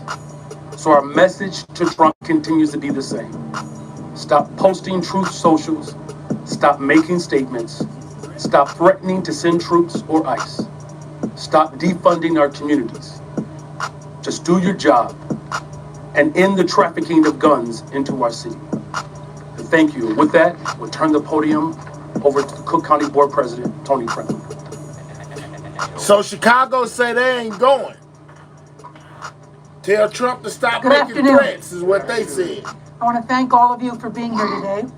Thank you, Governor Pritzker, Lieutenant Governor Stratton, Mayor Johnson, Attorney General Raoul, for standing in solidarity with the people of Illinois, Cook County, and Chicago. 4 years ago, leaders from the county, the state, and the city formed the Government Alliance for Safe Communities to collaboratively confront the gun violence crisis. This alliance works to maximize the impact of public funding, build cross-sector partnerships, and support organizations working on the ground to reduce violence. Together, we've made historic investments in community safety. Over the last 3 years, Cook County alone has invested over $100 million in community violence intervention and other evidence-backed violence prevention strategies. We will soon launch a new capacity-building network to provide training and technical assistance to strengthen organizations and maximize their impact in communities. Our government partners at the state and city level have also invested at unprecedented levels. Why do I bring this up? Because it's working. In Cook County, we've seen a 35% drop in gun homicides from this time last year and a 45% drop in gun homicides from 2021. I'm going to say that again. In Cook County, we've seen a 35% drop in gun homicides from this time last year and a 45% drop in gun homicides from 2021. Our investments are working. Meanwhile, President Trump is freezing $158 million in funding for violence prevention programs in cities like Chicago. He's dismantling the Office of Gun Violence Prevention and terminating more than $800 million in anti-violence grants nationwide. Needless to say, crime prevention is not his true agenda. The president is reducing resources that are working while undercutting local efforts. He is deploying active duty military personnel within our own borders. This is our America today. I say all this as we gather at a critical moment in our nation's history. For generations, our parents and grandparents believed that democracy was not simply an idea. It was a promise that people, not soldiers, should decide the future of our communities. That promise is now being tested. Threats from the federal administration to send ground troops to Chicago will test us. Let me be clear. There is no emergency in Chicago that warrants federalizing the National Guard, deploying the National Guard from other states, or sending active duty military personnel within our own borders. Their presence has not been requested by local leaders. The streets of Chicago belong to the residents of Chicago. They do not belong to federal troops. They do not belong to those who would use intimidation and violence as tools of political oppression. As the president of Cook County Board, I've spent my career working to make our institutions more fair, just, and accountable. Democracy is strongest when our people feel empowered, not threatened. If our residents see soldiers in combat gear patrolling their neighborhoods, they won't feel safer, they'll feel intimidated. Rather than troops, here's what's needed. We need the Trump administration to pass bipartisan, comprehensive immigration reform. Restore community violence intervention grants. Lower the costs of goods impacted by tariffs. And restore cuts to Medicaid and SNAP that take away healthcare coverage and food from the table. History teaches us that democracy is not self-sustaining. It requires constant vigilance. It requires courage. And most importantly, it requires people willing to stand up and say, no, you will not trample our rights. To the people of Cook County, I say this: do not be intimidated. Do not be silenced. Democracy depends on your voice, your courage, and your peaceful, I'll say that again, peaceful participation. Stand tall, speak up, and remember that no troops. Chicago said they ain't going, guys. No show of force is stronger than united communities that refuse to yield our rights. Chicago will not succumb to threats, and Cook County will not be silenced. I'd like to welcome to the podium the Attorney General of the state of Illinois, Kwame Raoul. They say they're not going, guys. Thank you, Madam President, Governor, Mayor, and Lieutenant Governor. I'd like to repeat something the governor said. We cannot, and not anybody in this room can be dumbed down to believing that any of this is normal. President Trump has been utilizing the notion that Cook County say absolutely not. Can deal with crime in You would not put cities. National Guard troops in Chicago. And That's his what they preferred said. tool in doing so is the American military. Trump say he gonna do it anyway. The problem with this approach is that it's both. What's up? Make sure bad y'all strategy subscribing to the channel if y'all are new. illegal. Make sure you hit that like button. I won't deny any day that we do have a serious crime problem in Chicago, as do American cities throughout the nation, in red states and in blue states. Recent mass shootings and reports of other crime are horrific. While Chicago's crime problem is serious, it is far from the worst in the country. President Trump's approach of using the military is bad strategy because the National Guard is not trained to do local crime fighting. Furthermore, the use of the National Guard as a crime-fighting force is simply not sustainable. It is further bad strategy because there has been no effort by the president to collaborate with local leaders or local law enforcement. Collaboration and a comprehensive approach is critical to successful crime fighting.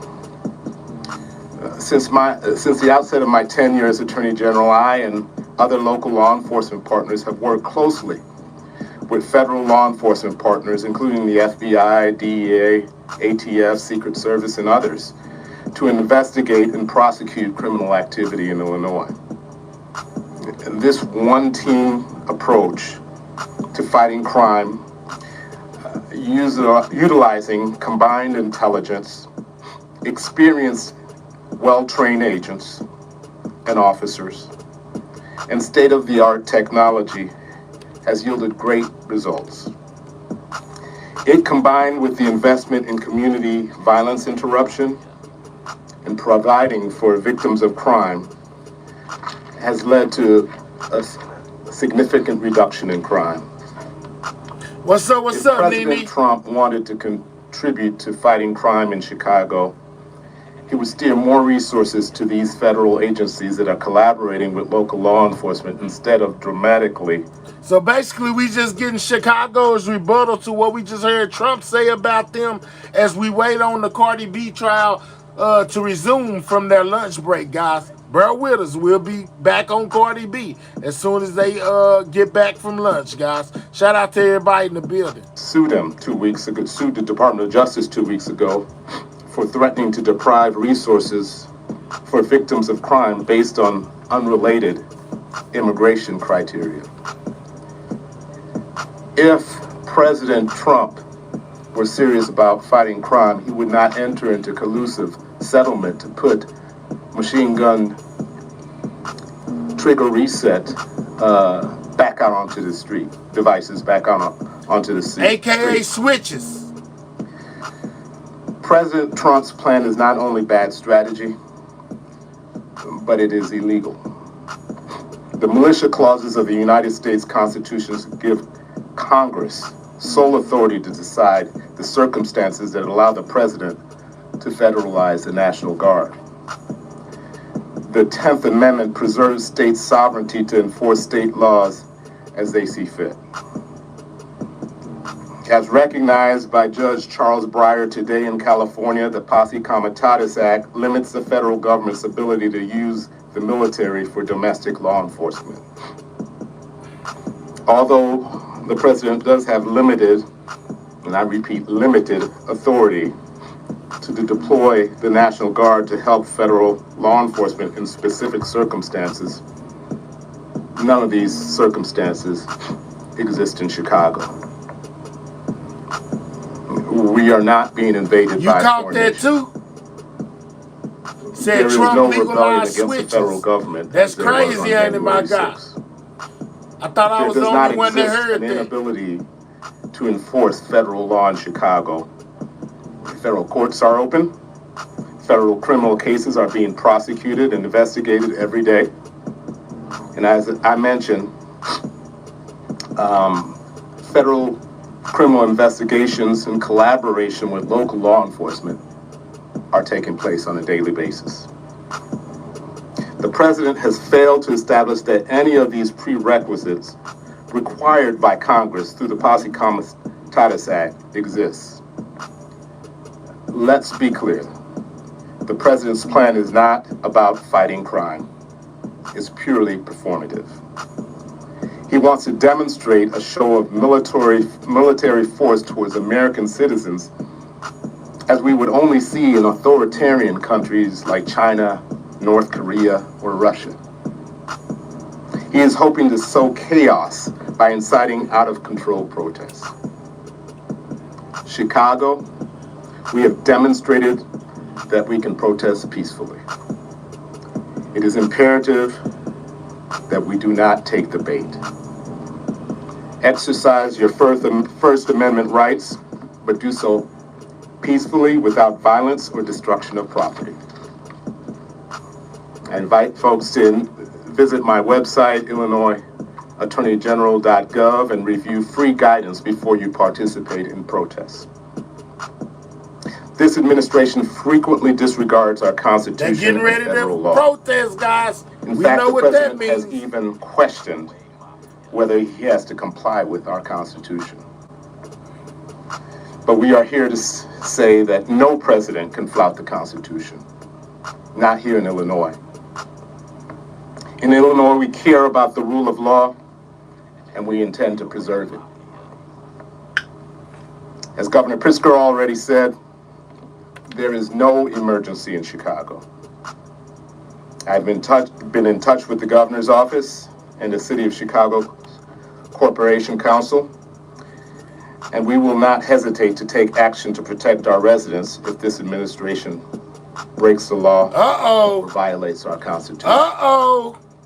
And with that, I'd like to pass the mic. They said they not having it in Chicago. You is not sending the National Guard.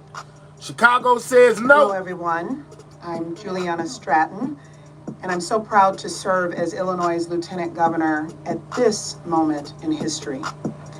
Thank you to Governor Pritzker, Mayor Johnson, President Preckwinkle, and Attorney General Raoul, and everyone standing here together preparing to defend our people.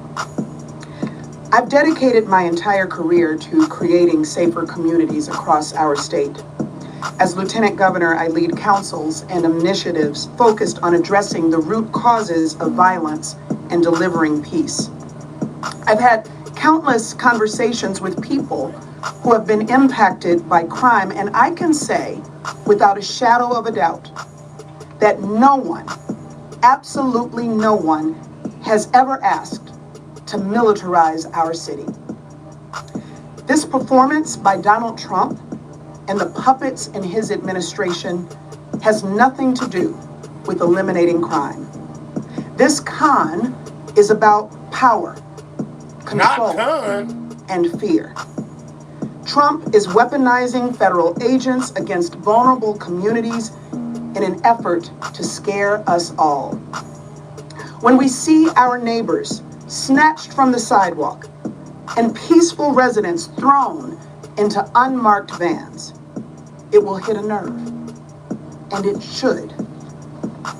But he is banking on the heartbreak any decent person would feel watching this abuse so that he can manipulate tensions and further his power grab by sending actual soldiers into Chicago.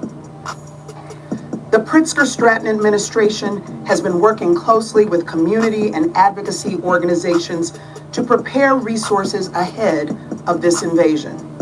And while we can't take the fear of this moment away, we can help equip you to face whatever comes next. If you or someone you love aren't sure what resources exist for immigrants in our state, I want you to go to IllinoisImmigrationInfo.org. Let me repeat that, IllinoisImmigrationInfo.org. On the front page, there's a red button that says Learn Your Rights. That takes you to a complete Know Your Rights toolkit where you can access specific guidance for different scenarios. Also on that front page is a red button that says Get Legal Help. If you or someone you know needs an immigration lawyer, this page has resources for finding representation. IllinoisImmigrationInfo.org also offers a family emergency plan template so you and your family can make a plan together before anything happens.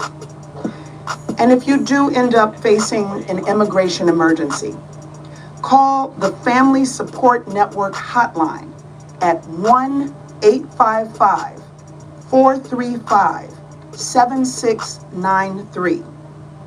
There are translation services available and people ready to help. Our goal is not to scare anyone, but to prepare everyone to face some ugly realities in the coming days.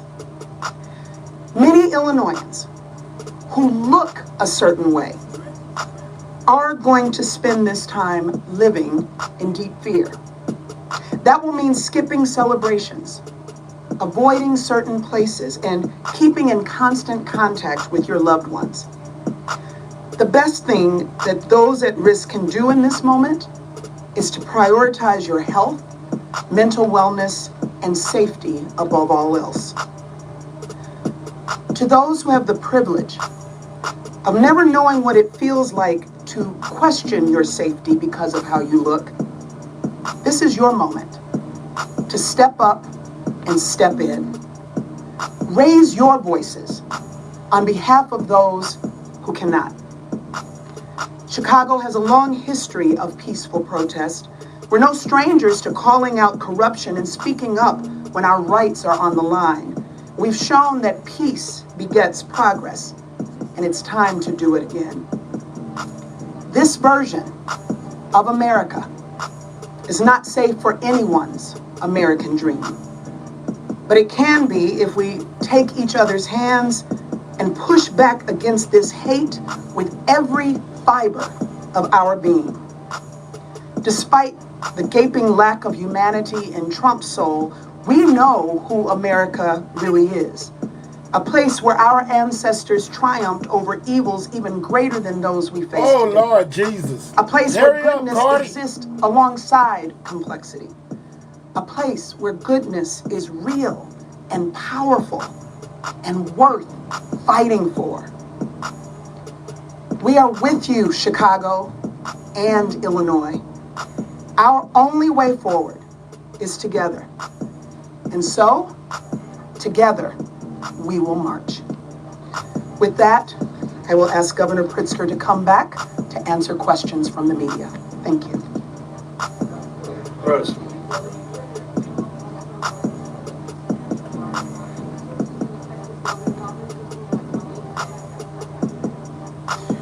Well, good. Keep asking. And let's be clear, I'm not going to reveal the sources. These are people who are patriotic Americans who either work in the administration or work in the various branches of the military who've been willing to share what they know with us.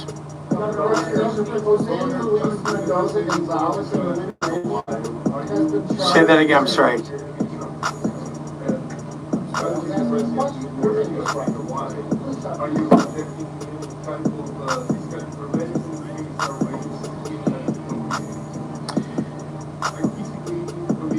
We're not asking any of our law enforcement to interfere with the federal government agents that are coming. We are suggesting that there are. You heard him say that are coming. So the troops are most definitely coming. Citizens, residents of Chicago who will speak out, who will film situations that occur and make sure that they're known to the media and that they get known to the rest of the American public. Sorry, check.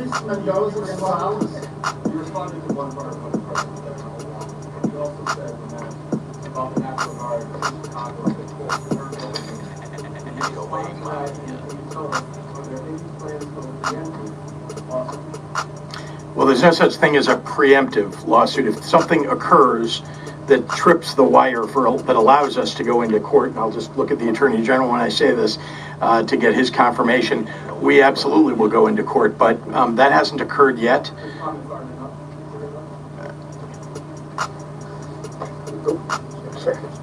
We're going in is not enough. No, we don't know this particular factual basis that he would be suggesting to federalize the Guard, and so we have to be able to respond to facts, not predicting what he's going to be relying upon and what they're going to be doing specifically. And sorry, just to answer the first part of your question, yeah, he said they're sending in troops. I just confirmed for you that we had heard that already. And so we knew that. I want to make sure that whenever we have information, that we share it with the public, make sure that they know, because they need to protect their own rights. Chris. So they're gearing up for Trump whenever he sends these troops. They already know they're coming.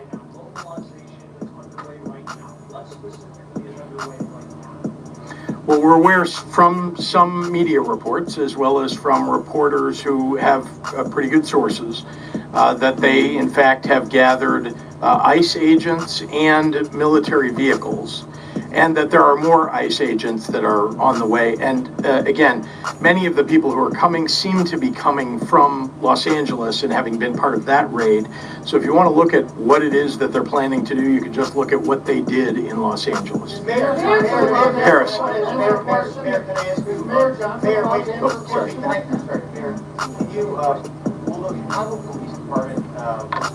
Authorized to actually arrest federal agents that violate municipal code now on masks and identification. Which you've already seen with our executive order. We made it very clear what the distinction has to be.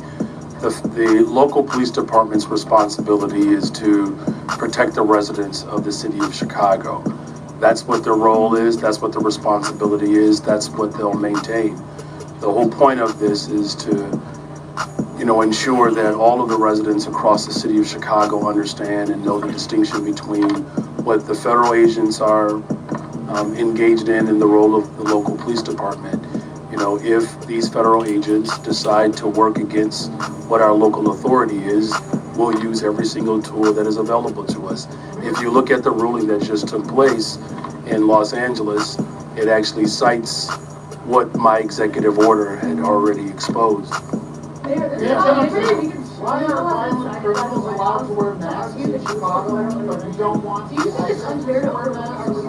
They asking 20 questions at one time. Look, every time someone is shot, every time someone loses their life to violence, it's a tragedy. My heart breaks every single day when these tragedies occur. But as far as the work that we are doing to drive violence down in the city of Chicago, it's why I'm even more committed after a weekend like the one we just experienced. The fact of the matter is that we have illegal guns that are being trafficked in our city. That's the problem, right? We have done everything in our power locally, getting guns off the streets of Chicago, revamping our detectives bureau. We have a clearance rate of 76%, so we're solving violent crime in Chicago. And look, these are my neighbors, right? These are my neighbors. I wake up on the west side of Chicago, and neighborhoods across the south side of Chicago have dealt with violence for 60 years. The progress that we are making doesn't mean that we stop. There's more work to do, and I'm going to continue that work.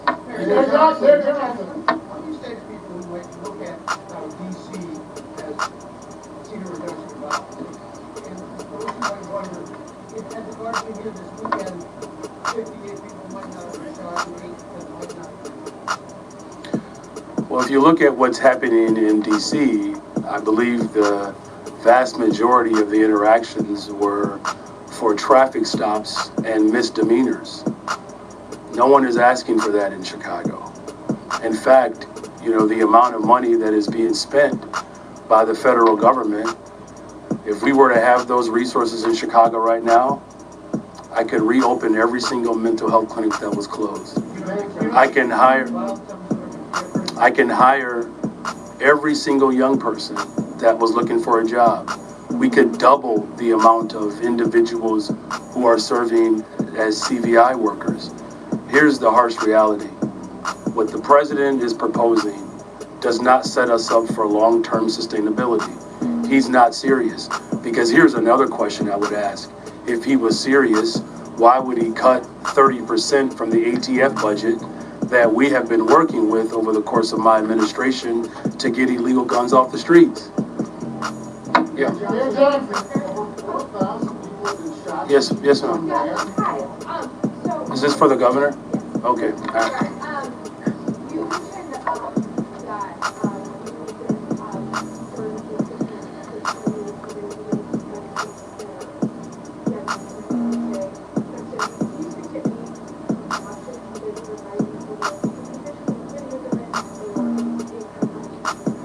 We're learning more about it. It's been mentioned as some of the aim of Stephen Miller.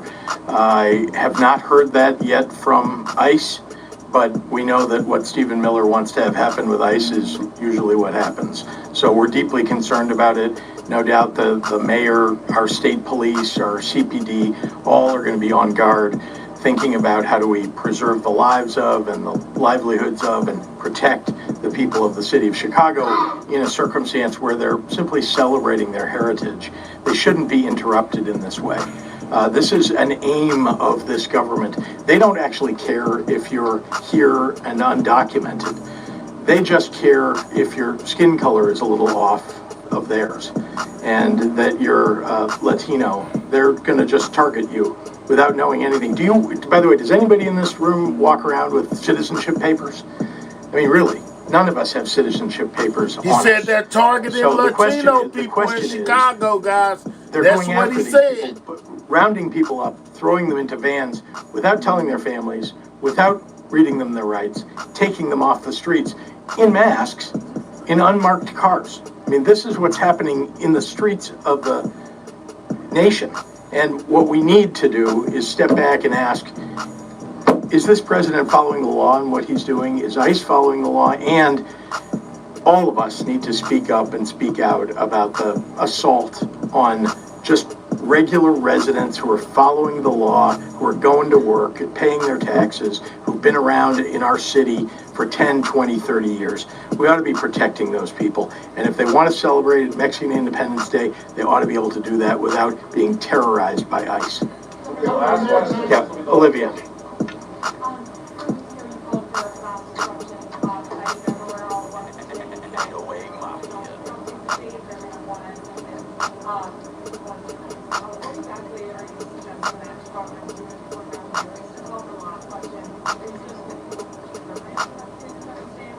I'm not suggesting anything about that. Certainly the Chicago Police Department, the City of Chicago, that's hosting the Mexican Independence Day events, will work with state police and others to determine how that ought to be handled. Sorry, your first question is just the focus from what I said a few weeks ago, or actually a couple of months ago. Yeah, guess what? People ought to be speaking out about what this administration is doing. I'm doing it from this podium, but people can go protest. People are holding up signs on street corners with their friends to protest. There are thousands of people, indeed millions of people, that showed up for No King's Day. I'm encouraging people to peacefully, have said that all along, megaphones, microphones, go to the ballot box. Those are all the things that I said. Let's be clear. It starts out to the extent that people want to protest, turns into chaos. They have that First Amendment right to do so. All I'm saying, as I said back then, is that you ought to do it peacefully, and that you ought to make your voices heard. Yeah. Thank you. All right. So we heard what they had to say in response to Trump. Chicago said they're not going to take this thing laying down. You know, basically, they will exercise every right they have, you know, to combat what Trump is planning to do in Chicago with the National Guard, guys. Yeah, man, they fighting tooth and nail over there. And Cardi B still ain't back yet. Lord, have mercy. This is an extended lunch break. They are taking forever, guys. Lord, have mercy. Jesus. We got people protesting about the Epstein files outside of the White House. Let's take a look at that, guys, while we wait. Because Cardi B and them still ain't ready yet. They're still not done, guys, with lunch. So we'll go take a look at the protest.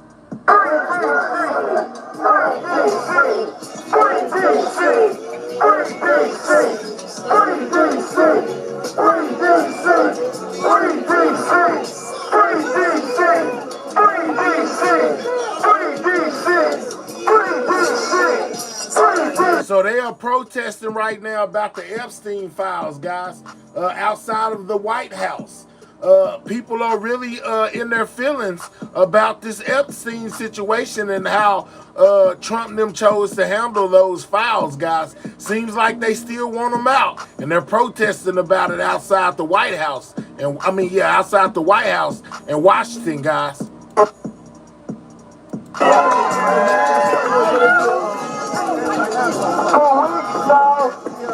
The city that I grew up in, the city that I walked for my entire life, I have seen occupied by a foreign force sent by a tyrant that lives in my city.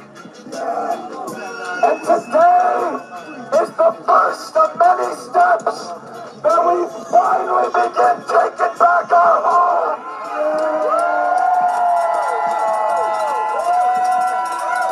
Guy, who the hell are you? And it is only because of the bravery of each and every one of you that we are capable of this. It is you, the people, that will win us this day.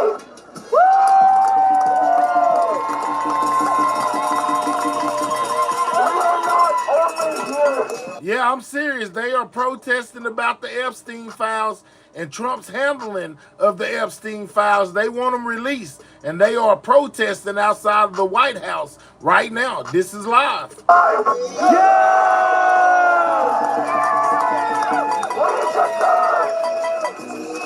deserve a life free from economic insecurity, brought to us by the billionaire scum that represents these fuckers in this administration.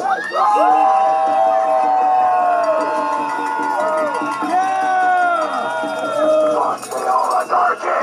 Fuck the oligarchy!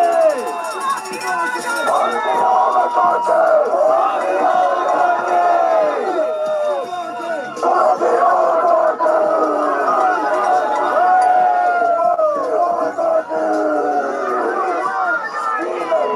These demons that sit in front of us right there in that very fucking White House are largely responsible for our misery that we experience on the daily.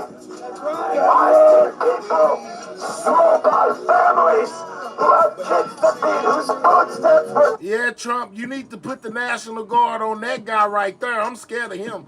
If he was standing outside my house with a megaphone, I'd have been called the police. Yeah, it's time for you to go, buddy. You out here tripping.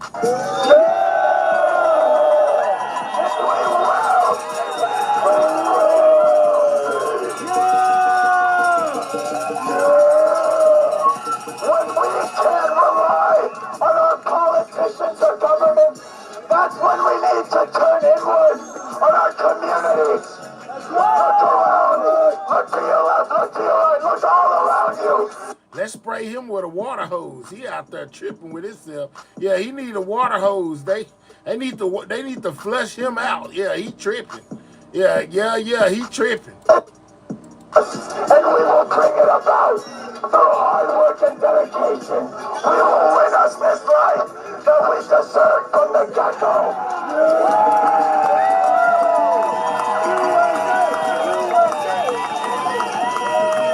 I love y'all's enthusiasm. Yeah! Yes. Hell yeah!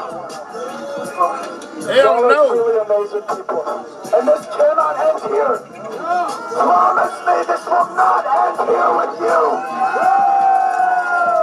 I want to hear from each and every one of you. You will go back home and you will continue to resist.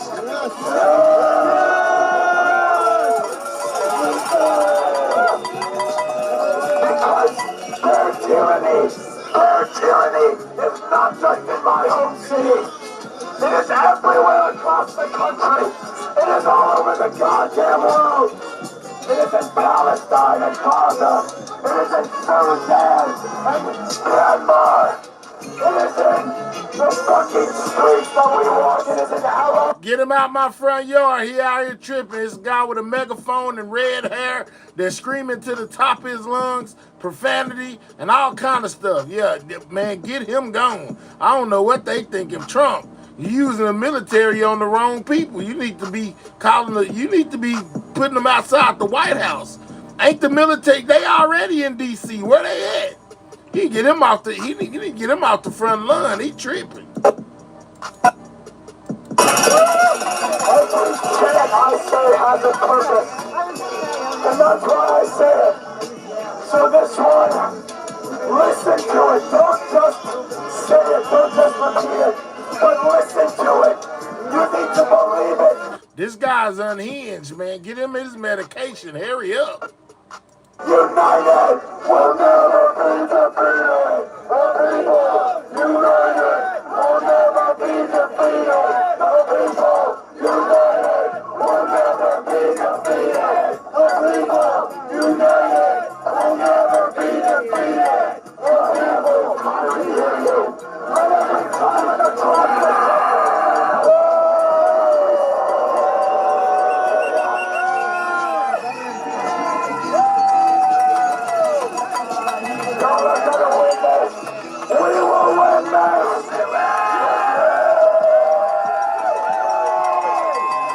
I feel like I'm at a rock concert or something, where they just be screaming and hollering at heavy metal music. I bet you he listen to heavy metal. He probably got a band. I'm willing to bet he the lead singer in one of them heavy metal bands. I'm just saying. Yeah. Oh no, man. Wait, no. You need chill, brother. You need chill. You need your medication. You are unhinged. This is what unhinged look like.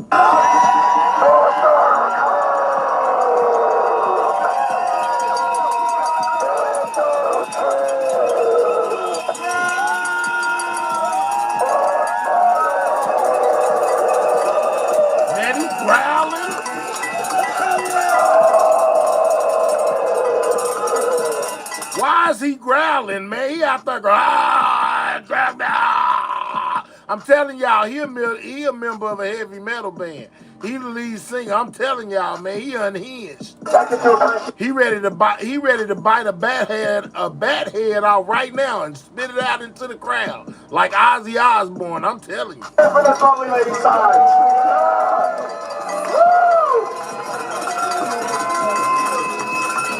But again, I want to emphasize that it cannot end here. This is just a protest.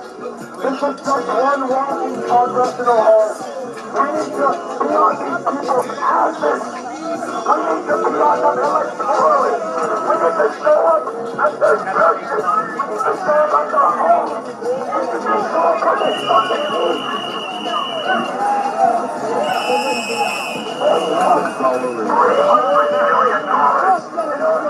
Boy, who you calling Toby? J85? Who the hell is Toby? Yeah, let's get that clear real quick, because you didn't skip that by like you think you did. Who the hell you calling Toby, boy? Let's hear this. Let's see this. Yeah, let's see. Who are you talking to? Tory? No, 85. That's what I'm going to call you. Who are you talking to? Hurry up and type, because it didn't take you that long to type get a job, Toby. Who are you talking to, my guy? You got about 5 seconds. 4 seconds. 3, 2, 1. Let's get 85 the hell up out of here on the nearest rocket ship, you know what I'm saying, the fastest it can go, and we gonna crash land him right into the sun, dog. Don't you ever come back over here calling nobody Toby, you know what I'm saying? You need to call your mama, you know what I'm saying, because Toby might be your daddy. How you like that? And we back with Cardi B. Just set me out, boy. I don't know what's wrong with you.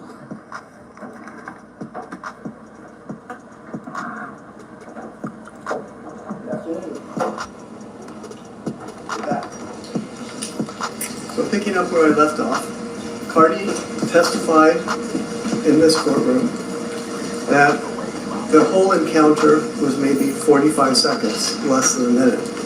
Counsel has urged, and I'll get back to this as well, that she didn't see what happened before, but if you add her and compare her estimates with those of Tiara and Dr. Finke, who said that it lasted about 45 seconds, it's clear that they came out right at the beginning.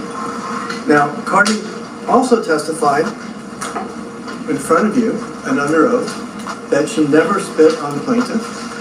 She never struck or cut plaintiff. She never touched plaintiff's face. She never used the N-word. She never threatened to get plaintiff fired. Cardi also testified that she is in fact left-handed, and we've talked already about how that undercuts Dr. Lanikin's theory that a right-handed person caused the claimed scar. Cardi testified that she didn't have any 3-inch nails at the time of this incident in February of 2018. She also testified that she was in Los Angeles, she lives back east, and she was in Los Angeles for the NBA All-Stars weekend in 2018.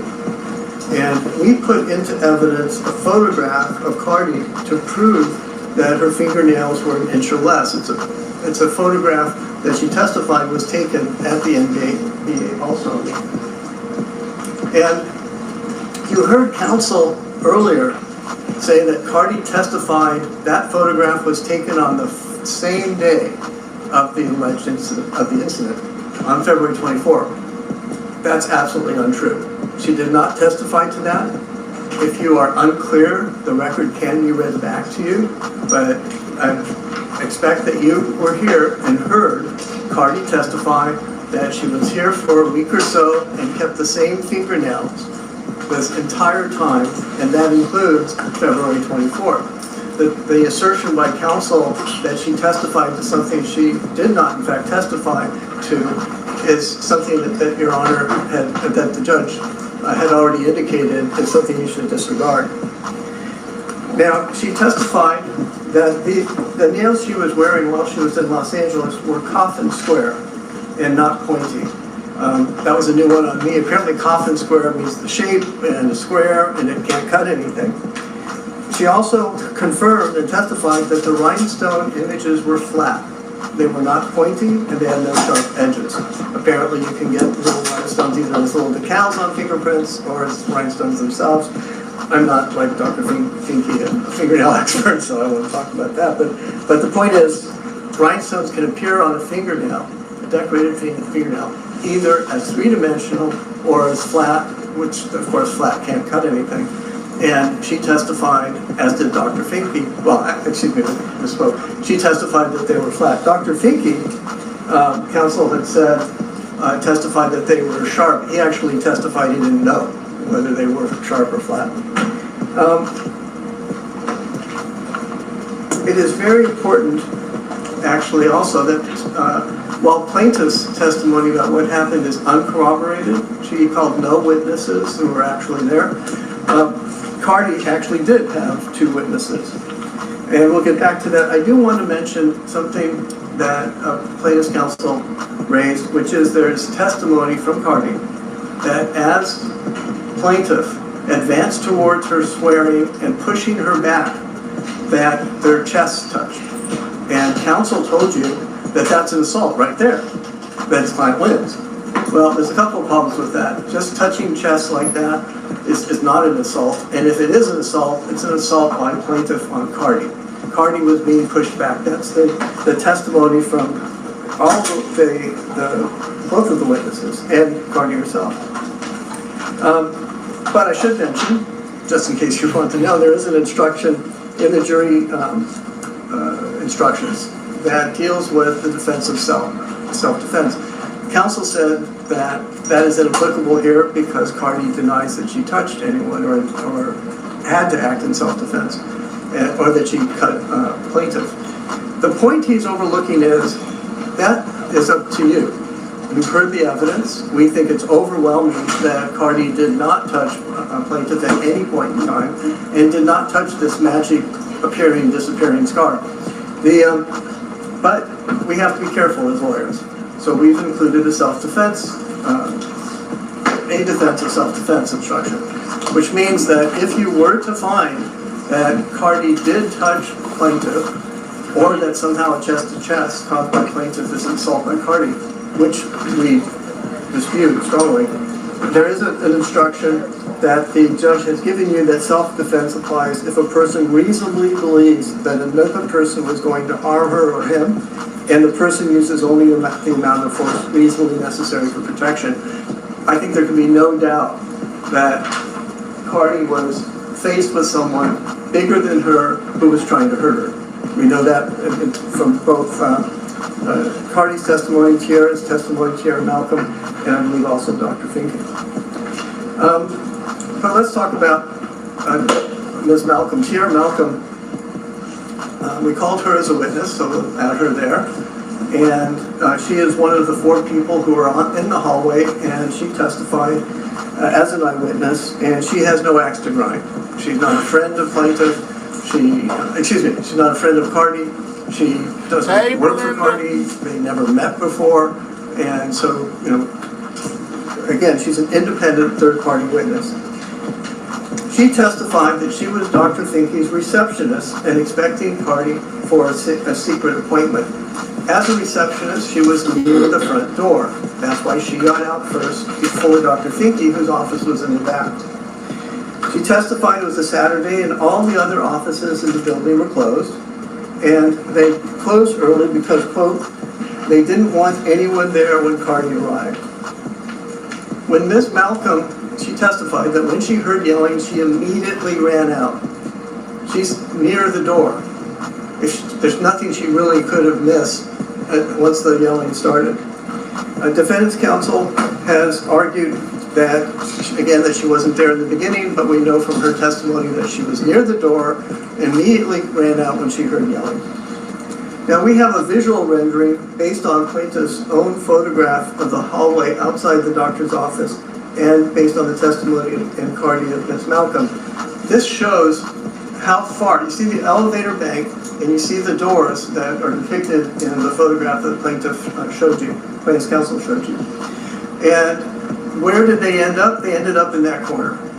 That's how far this demonstrates, based on the testimony and evidence in this case, how far plaintiff forced Cardi B backwards and into the corner that Tierra Malcolm saw her when Tierra opened the door into the hallway. Ms. Malcolm specifically testified that when she opened the door, she saw that plaintiff had Cardi against the corner. Ms. Malcolm testified that she said, "What are you doing? You're at work. Go back to your post." And that the plaintiff just refused. She was going after Cardi. She was yelling, screaming. Ms. Malcolm testified that she got between them, with Cardi behind her and with Ms. Malcolm facing plaintiff. The evidence is that at that point, Ms. Malcolm testified that plaintiff was swinging at Cardi, who was behind Ms. Malcolm. That's what she testified to. Lexi, just watch. It'll get better. We don't need you to tell us nothing. We know what we're doing over here. Sorry. Dr. Finke came out and tried to deal with plaintiff. Ms. Malcolm took Cardi into the office and someone else at the office, this is what she testified, what Ms. Malcolm testified to, someone else at the office said, "What happened to your head?" That's when she found out. In all the brouhaha, she did not realize with Cardi behind her and plaintiff in front of her swinging away, Ms. Malcolm did not realize that she had been hit. Now, counsel told you in his opening statement that Ms. Malcolm didn't know she was hit. She knew she was hit. She went back to the office and she saw the scratch on her own head. Counsel has argued Your Honor, I would object to him referring to counsel.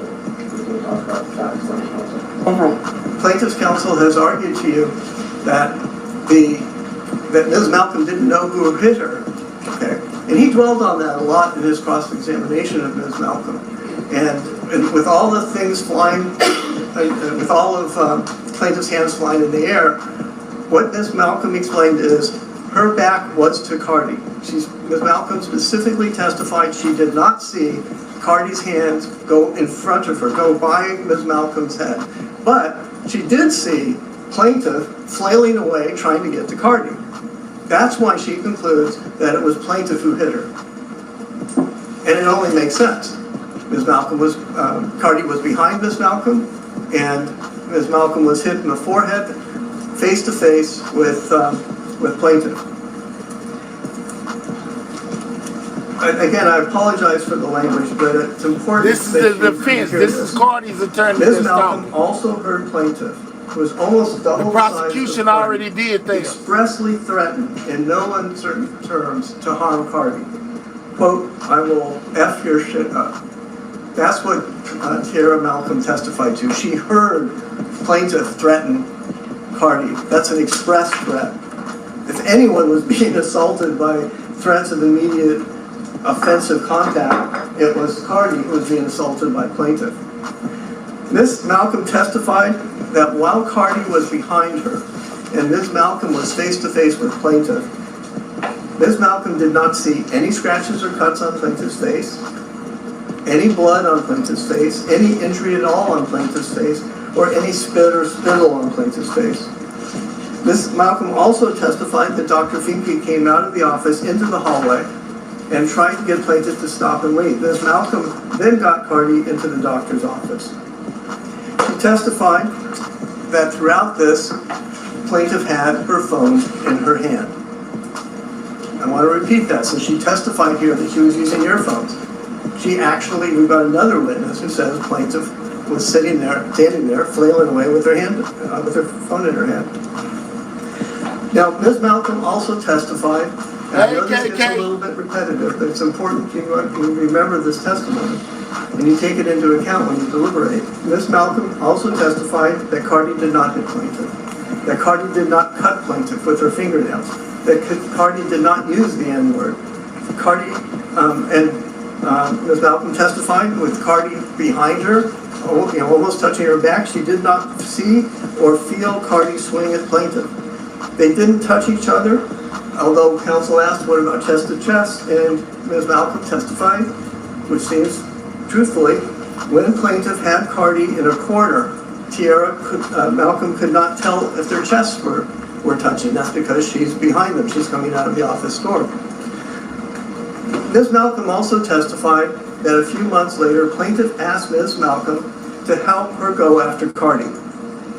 Now, if you remember, counsel for Plaintiff elicited testimony from Plaintiff that she never really intended to sue Cardi. She never intended to go after Cardi.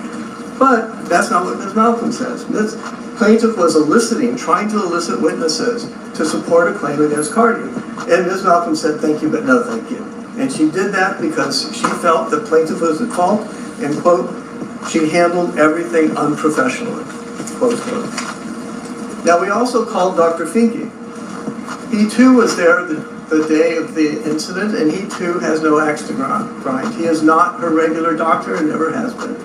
He saw her that one occasion on February 24, 2018, when Cardi was here for work for the NBA All-Star Weekend, and was concerned. She was pregnant, she wanted to see an obstetrician, and an appointment was made. He is a completely disinterested third-party witness with no axe to grind. Now, Dr. Finke, like Cardi and like Tierra Malcolm, testified that Plaintiff, well, first of all, he testified his office was at the back of the suite. He heard yelling, and he immediately ran to the front. Okay, so he gets there very quickly too. And he just has a little bit more distance to cover. And he testified, like Cardi and like Ms. Malcolm, that Plaintiff had her cell phone in her hand. He saw Plaintiff trying to hit Cardi. He saw poor Ms. Malcolm in the middle. And by the way, do you remember in the opening, counsel for Plaintiff said, well, Ms. Malcolm threw herself into the fight. If she gets hit, she gets hit. That's what happens when you try to help. I mean, really? I mean, she's a doctor's receptionist. She sees a patient coming there for a secret appointment, a pregnant patient. She tries to stop a security guard who's got the patient cornered in the hallway. And that's like, she asked for it? Is that really the answer? Dr. Finke also testified that Ms. Ellis had scratched, plaintiff had scratched Malcolm's head. If you remember, the evidence is that Tiara Malcolm did not realize she was scratched until someone else in the office, the doctor's office, pointed it out, and also that Dr. Finke, once he got plaintiff to leave, which he refused to do, that he went back into the office, so he had a chance to see her at that point. That supports his testimony that he saw the scratch on Malcolm, not on plaintiff. Dr. Finke also testified that he told plaintiff, do your job, you're a security guard. But plaintiff kept yelling and she refused to leave. Kept yelling at them, kept yelling at Cardi. Now, while Dr. Finke tried to get plaintiff to leave, he was face to face with her. He testified they were within a foot of each other. And he testified he saw no cuts or scratches to plaintiff's face. He saw no blood on her face. Despite the fact that he testified that a cut on one's face bleeds more than a cut on any part of the body. This woman claims that she was cut in that encounter, but no one has testified that she had blood in her face. In fact, she testified she doesn't know if she had blood on her face from a scratch that has supposedly ruined her life. He also testified that he saw no spit or spittle on her. He also heard, he was there when plaintiff expressly threatened harm to Cardi by saying, I will F your S up. Now, Finke testified that Cardi did not spit on plaintiff or anyone else, did not take a swing at plaintiff, did not hit plaintiff, did not cut or scratch plaintiff, did not threaten to get plaintiff fired, did not use the N-word, and did not call plaintiff fat or poor.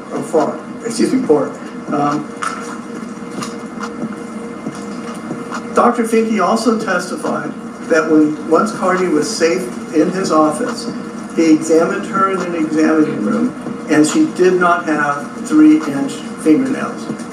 Now, in an interesting term, that was a surprise to me as well. He said he actually notices his patient's fingernails because it's a way of calming them down. It's a way of lightening the mood in the examination. So he's seen a lot of fingernails. And he looked at hers, and hers were not 3 inches. There were allegations, and you've heard little bits of it, that Cardi supposedly got plaintiff fired. Actually, Dr. Finke said it was him. He told his administrator, his practice administrator, that this was outrageous, and based on the conduct he saw, plaintiff had to go. Cardi did not make a complaint. Cardi is not the reason that plaintiff got fired. Plaintiff is the reason that plaintiff got fired. Our evidence also included plaintiff's February 24, 2018 incident report. Plaintiff was asked in discovery, and we read some of that to you, which are formal written requests for documents or information, sworn under oath by plaintiff in this case. We asked for documents relating to the incident, emails relating to the incident. She never produced her incident report. We had to subpoena it from Allied.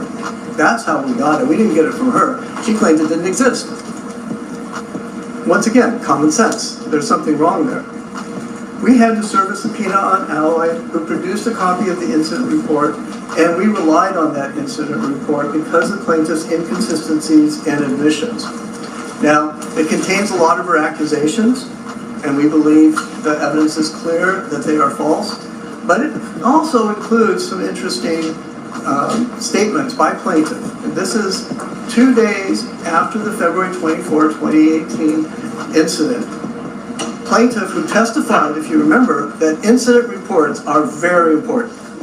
And she testified, and in the incident report, she told her supervisor that that Cardi had scratched plaintiff's nose. Not cheek, nose. 2 days after the incident, when she's blaming all of this on Cardi, which I think it's safe to assume that she was improperly doing so, given all the evidence we've heard. Plaintiff told her supervisor 2 days later, Cardi with 3-inch nails, the evidence is against that as well, scratched plaintiff's nose. Nothing about a cheek. And again, a nose is not a cheek. They're different. This raises 2 points, really. Plaintiff's first statement that Cardi scratched her nose is directly to the contrary to plaintiff's sworn testimony here. This happened in Cardi scratched her 2018. cheek. Okay. But So they if just we now accept taking that, it to trial in then the statement 2025. that she put in her report is clearly false. Because she's now saying, and she's been saying for a couple of years, no, it wasn't my nose, it was my cheek. Second, plaintiff admits that her nose was not scratched. So this is a very important document because it confirms that she made false statements about the incident. At a minimum, she made the false statement that Cardi had scratched her nose. This statement, this incident report that she said is very important, also apologized to Ally and the building owner, quote, for behaving the way I did. Okay? Why would she apologize to them if she was attacked? Why is it something that she would apologize for? Again, common sense. She was apologizing because of the way she was behaving. She's apologizing to them for her professional misconduct. She's apologizing to them for attacking a medical patient who's trying to go in for a medical exam. About 10 minutes. Can I have a little bit of extra time since council got extra time? I don't know that you did, but please try to wrap it up. Okay. I'm going to do this a little bit faster, and I apologize. We also called Nicole McKenzie. Nicole McKenzie is an interesting person because she's a psychologist, a workers' comp psychologist, and plaintiff called her too. It's baffling why he did, because all of her testimony only helped Cardi. First of all, no one called Dr. McKenzie as a psych witness. There were no psych witness questions. We called her because what plaintiff told Dr. McKenzie in April of 2018, just 2 months later, is directly contrary to what she's been saying. Ms. McKenna testified that let me rephrase this because I'm trying to cut some of this out. Ms. McKenzie, who you may remember, testified in this case that everything that she was saying was what plaintiff had told her. And she testified that when Dr. McKenzie did the evaluation, plaintiff made no mention of being scratched, cut, or even touched by Cardi. She actually said Cardi, quote, almost, close quote, touched her. Almost is not touching. Plaintiff has offered no explanation as to why she told Dr. McKenzie Cardi almost touched her. Ms. McKenzie also testified that in doing her evaluation, she would note any physical symptoms. And she confirmed that plaintiff identified no physical symptoms 2 months after she supposedly got cut in this incident. In response to one or more of the jurors' questions, the judge elicited the response from Dr. McKenzie that it was her standard practice that even if someone came to her just for a psychological examination, that she would also note any physical symptoms that were reported, and also that she saw the patient and saw, if they've got a cut or a scrape or a bruise or whatever, she'd note that as well in the report, and none of that was noted because none of it existed. We also asked plaintiff about her Kaiser medical records. At this point, I'll just mention that she testified and admitted that out of 161 pages of medical records over 2 years, there was no mention of any cuts, scratches, anxiety, PTSD, or anything else. Counsel noted that we called Dr. Rosenberg, who is a lifetime board-certified medical doctor who specializes in psychiatry. He has impeccable credentials and decades of experience. He, by the way, does not work on a lien basis. He does not work, we pay him, he does not work on a lien basis, so he doesn't have the same incentive that Dr. Mulliken has to spin his story. Dr. Rosenberg wasn't asked to diagnose any psychiatric conditions that plaintiff has. So in his report, he specifically said no diagnosis. But he did come to conclusions, okay, which is different than a diagnosis. And what he did was he had a 6-hour recorded interview of her, and he had her take a gold standard test of 335 questions. And what he learned from the test was that she claimed symptoms, different symptoms, and so many symptoms that only 2 out of 1 billion people in the world have those symptoms. He also testified that there were inconsistencies with her story. We talked about the McKenzie analysis, in fact, that the plaintiff didn't mention any problems or physical injuries to Dr. McKenzie. We've talked about the initial incident report, which says a scratch on the nose, but not a scratch on the knee. So with all these different inconsistencies, that went into his analysis as well. Now, he also considered that in the Kaiser medical records, there's no indication of any of those injuries. And counsel, for some reason, focuses on vaginal discharge to say, well, if you're going for that, you're not going to mention a cut or scrape. But that's not what Dr. Rosenberg testified to. He testified that in April 2022, plaintiff went into Kaiser for a complete history and physical, and plaintiff specifically in questioning denied any kind of mental health issues, including anxiety or sleep problems. In April 2023, she went in again, and for hand pain that time, and she was specifically asked, Dr. Rosenberg said that's what Kaiser does. They ask you about everything, just noted in the records. And she was asked, but again, reported no emotional problems and did not request mental health assistance.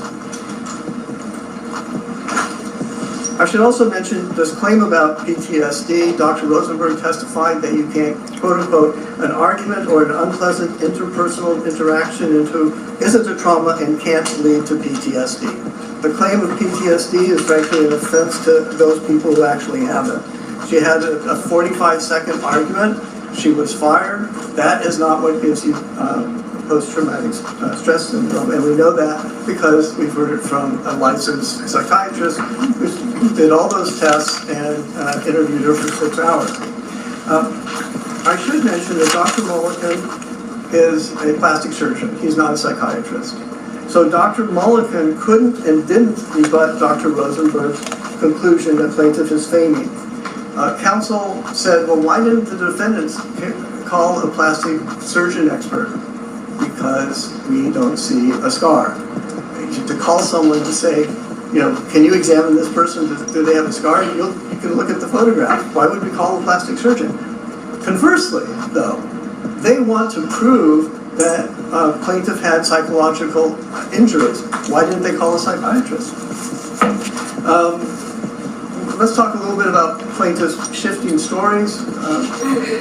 First of all, plaintiff alleges that Cardi spit on her. It's a disgusting allegation, of course, and I hate to even mention it. And everyone else says it didn't happen. But for her part, plaintiff also hasn't gotten her story straight.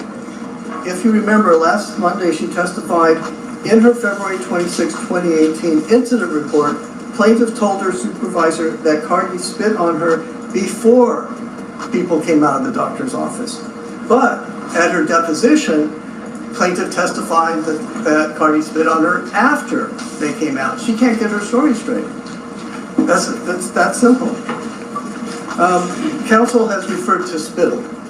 And so what he's basically backed off of is initially it was a terrible spitting at her client. Now it's, well, maybe it was an accidental spittle. Say it, don't spray it kind of thing from junior high school.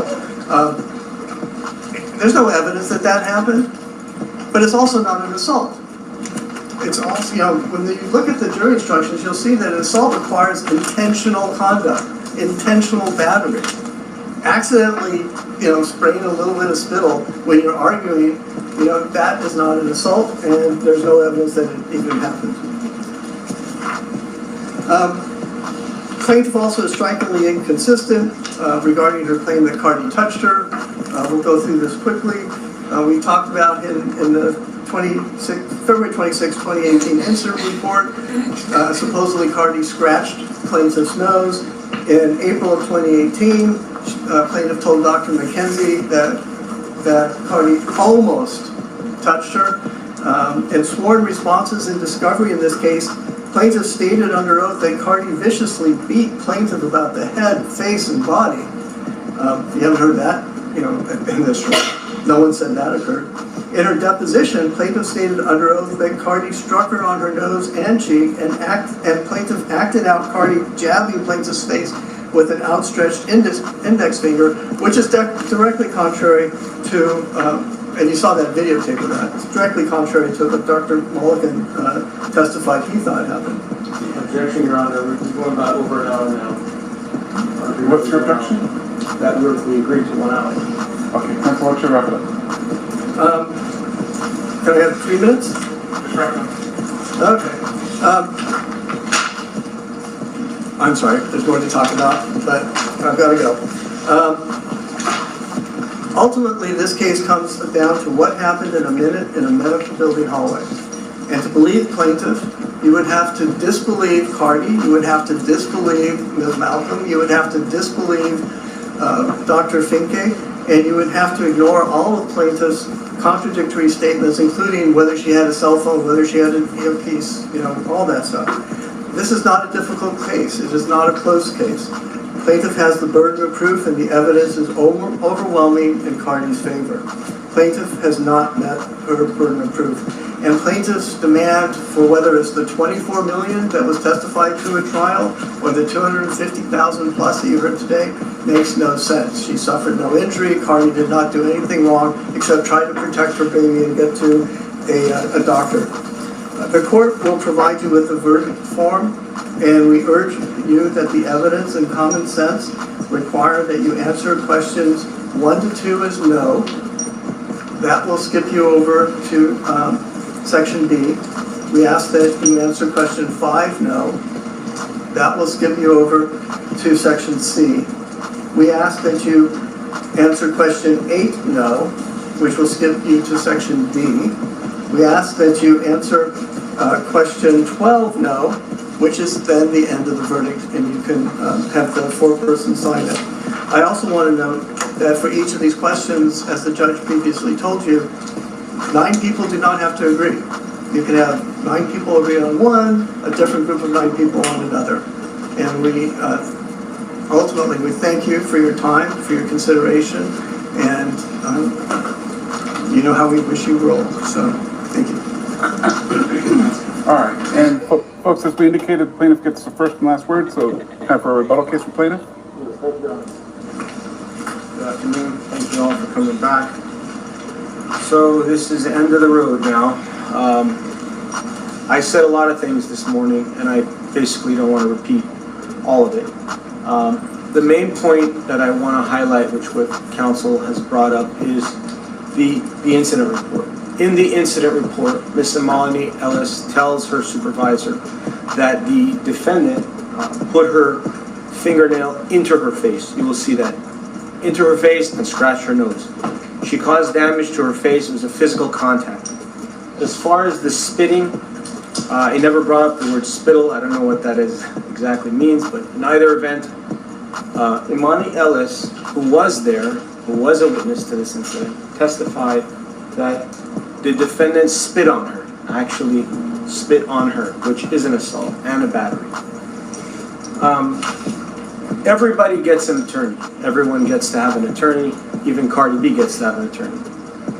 All of these comments and all of these things are smoke and mirrors to hide up the truth. Bottom line is, Miss Imani Ellis, who was there, testified multiple times. She never did anything wrong in her life. She was a model citizen, good person, and she basically was doing her job as a security guard, and the defendant refused to cooperate, caused a disturbance, physically assaulted and battered her, spit on her, took a swing at her, and ultimately a couple of witnesses came after the fact, and they were not witnesses to the entire incident. The entire incident really took place between Imani Ellis and Cardi B, and it really is going to come down to who do you believe? Who do you believe? Are you going to believe Imani Ellis, who was a security guard, who did her job, who was there, who never had any problems of any kind? Or are you going to listen to somebody who's yelling and screaming, has anger management problems? Objection, Your Honor. Got angry on that day. There's no question. She admitted it. She said she was angry. She got angry. She attacked the plaintiff. She spit on her. She used the N-word, disrespectful. She took a swing at her. She did everything possible to cause her so much emotional anguish and try to get a reaction out of her. I don't know how it was that Imani Ellis was able to contain herself, maybe because she is so peaceful. We heard lots and lots of testimony about how she was peaceful. The issue with Dr. Mullican, at some point I did ask Dr. Mullican, could this scratch, could this cut have been done by someone who's left-handed or right-handed? At the end, he was very clear. You can ask the testimony to be read back to you. He said it could be done by either a right-handed person or a left-handed person, either one. And when we had Cardi B on the stand, she said she was disabled because she was pregnant, but at the end of the day, she wasn't disabled with her hands, and you can cut someone with either hand, both hands. Go to the bench press, both hands. Anything can happen with both hands. This is not somebody who was taking a swing with a basket, in baseball, you must use the correct, no. This injury could happen with the right hand or left hand, and Dr. Melka clarified that and said it could happen with either hand. Again, the evidence that needs to be brought forth needs to be proven by a preponderance of the evidence. We don't have to prove 100%. We have to prove a featherweight more than 50%. In this case, we have given you so much different evidence from different people, which was Imani Ellis, her grandmother, her mother, and all of the medical records. We have a plastic surgeon who came here and explained everything. You now have the case before you where you can now determine what you feel Imani Ellis should receive to make her whole. And counsel brought up some points to try to maybe muddy the waters in a sense and try to change what really happened here. At the end of the day, we have overwhelming evidence that Imani Ellis was assaulted and battered, and we thank you for your service.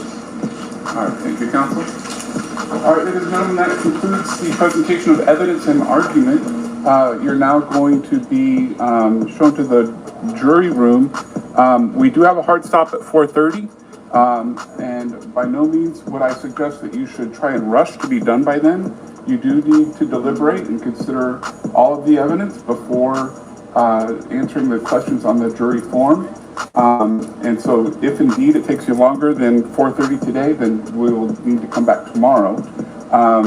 If you want to take a break, you can take a break, but you all need to be back together in the jury room. So please do not deliberate until all of you are back together.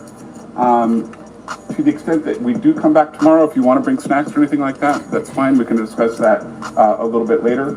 But for now, can I have Cynthia swear in Vanessa, please? Yes. Please raise your right hand. Do you solemnly swear that you will take charge of the jury and keep them together, that you will not communicate with them yourself, nor allow anyone else to communicate with them upon matters connected with the case, except on order of the court, and when they have agreed upon a verdict, you will return them into the court, so help you God? I do. And do you solemnly swear that you will take charge of the alternate juror and keep her apart from the jury while they deliberate on the cause until otherwise instructed by the court, so help you God? I do. May I please have you state your first and last name for the record? Vanessa Garcia. Thank you. Vanessa? Yes, sir. I want to talk to the juror, the alternate, before she does. He said he want to talk to the jury. Y'all think Cardi gonna win? Shout out to Miss Pooh Bear for that 100. Appreciate it.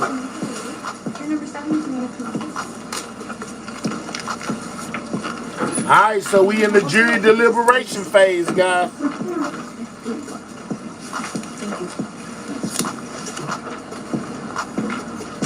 Yeah, she is looking big pregnant, guys.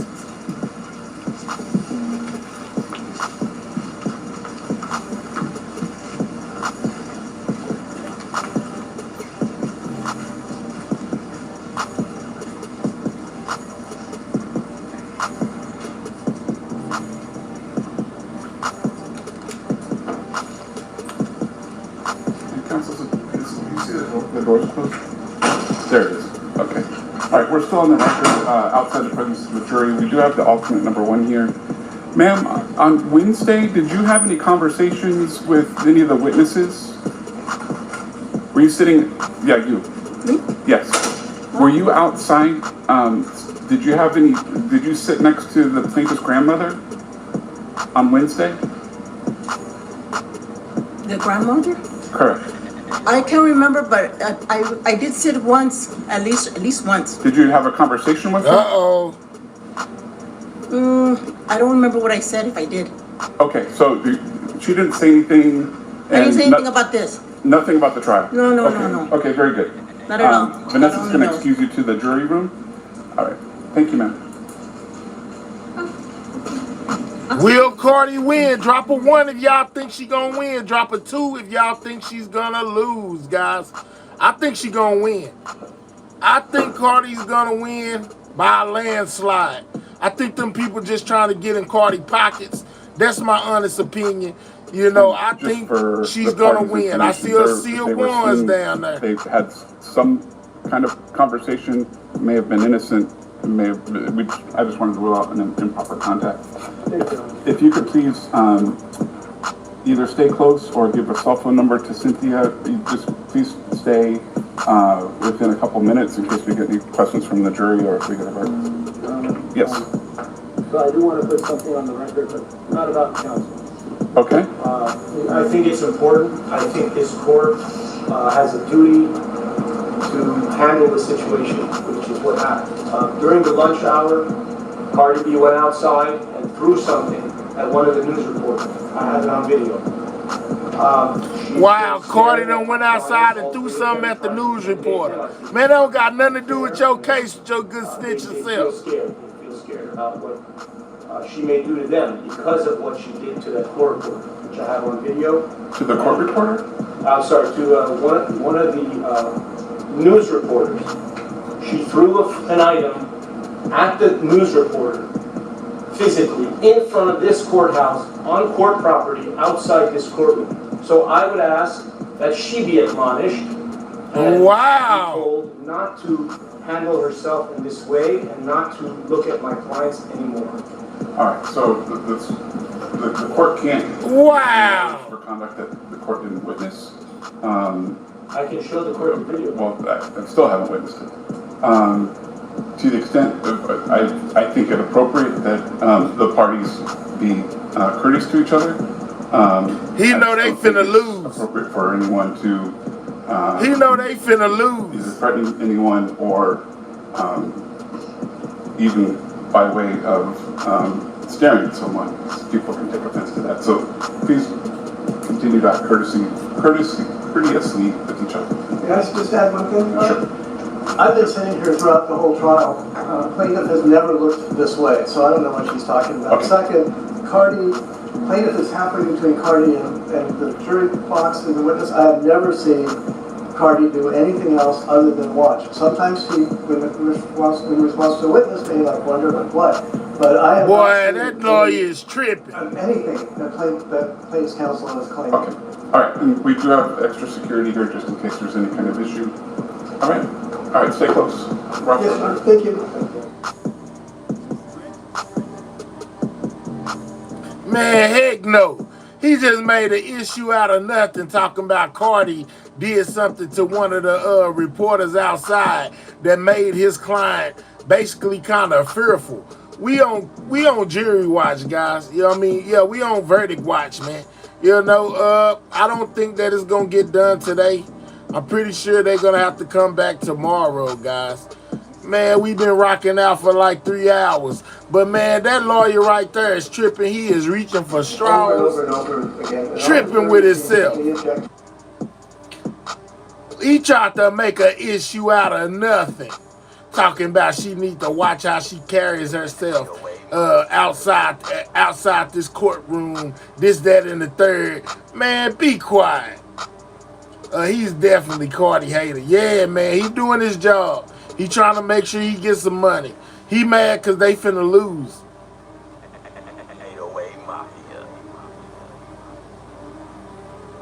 But I don't think that the jury is gonna come to conclusion today, guys. I think we're gonna come in here tomorrow and early when they come in tomorrow, the jury is gonna then decide, you know, basically come up with a verdict. I don't think it's gonna happen today.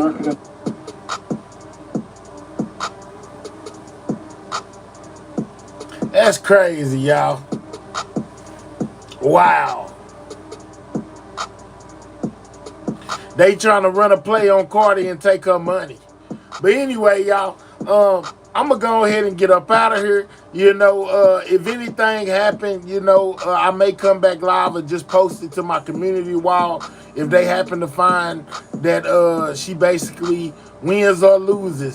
Other than that, we'll be back tomorrow to get the verdict, guys. I'm tired. We've been in here 3 hours. Really, we've been in here longer than that. I think we did like 2 hours earlier. We did 3 hours now. That's 5 hours. I done gave y'all a whole lot of my time, man. We done been up in this thing. We done seen Trump and the people from Chicago. They going back and forth about the National Guard being deployed. They got a whole protest going right now outside the White House about the Epstein files. We most definitely looked over that too as well. Yeah, man, but I'm going to boogie up out of here, man. I will most definitely see y'all tomorrow. You know, whether it's about Cardi B or not, there's plenty of things going on in the news. This is everything news. Most definitely brought y'all the news y'all can use. Make sure you subscribe to the channel if you're new. If you ain't done so, click those 3 dots, hit that thumbs up. Y'all be safe until I see y'all again. Y'all know how this go, man. Sidewalk gang, checking out. I'm gone, y'all. Y'all be blessed. Shout out to everybody that rocked out the whole time, man. And most definitely shout out to the squad, man. I'll catch y'all later on the other side.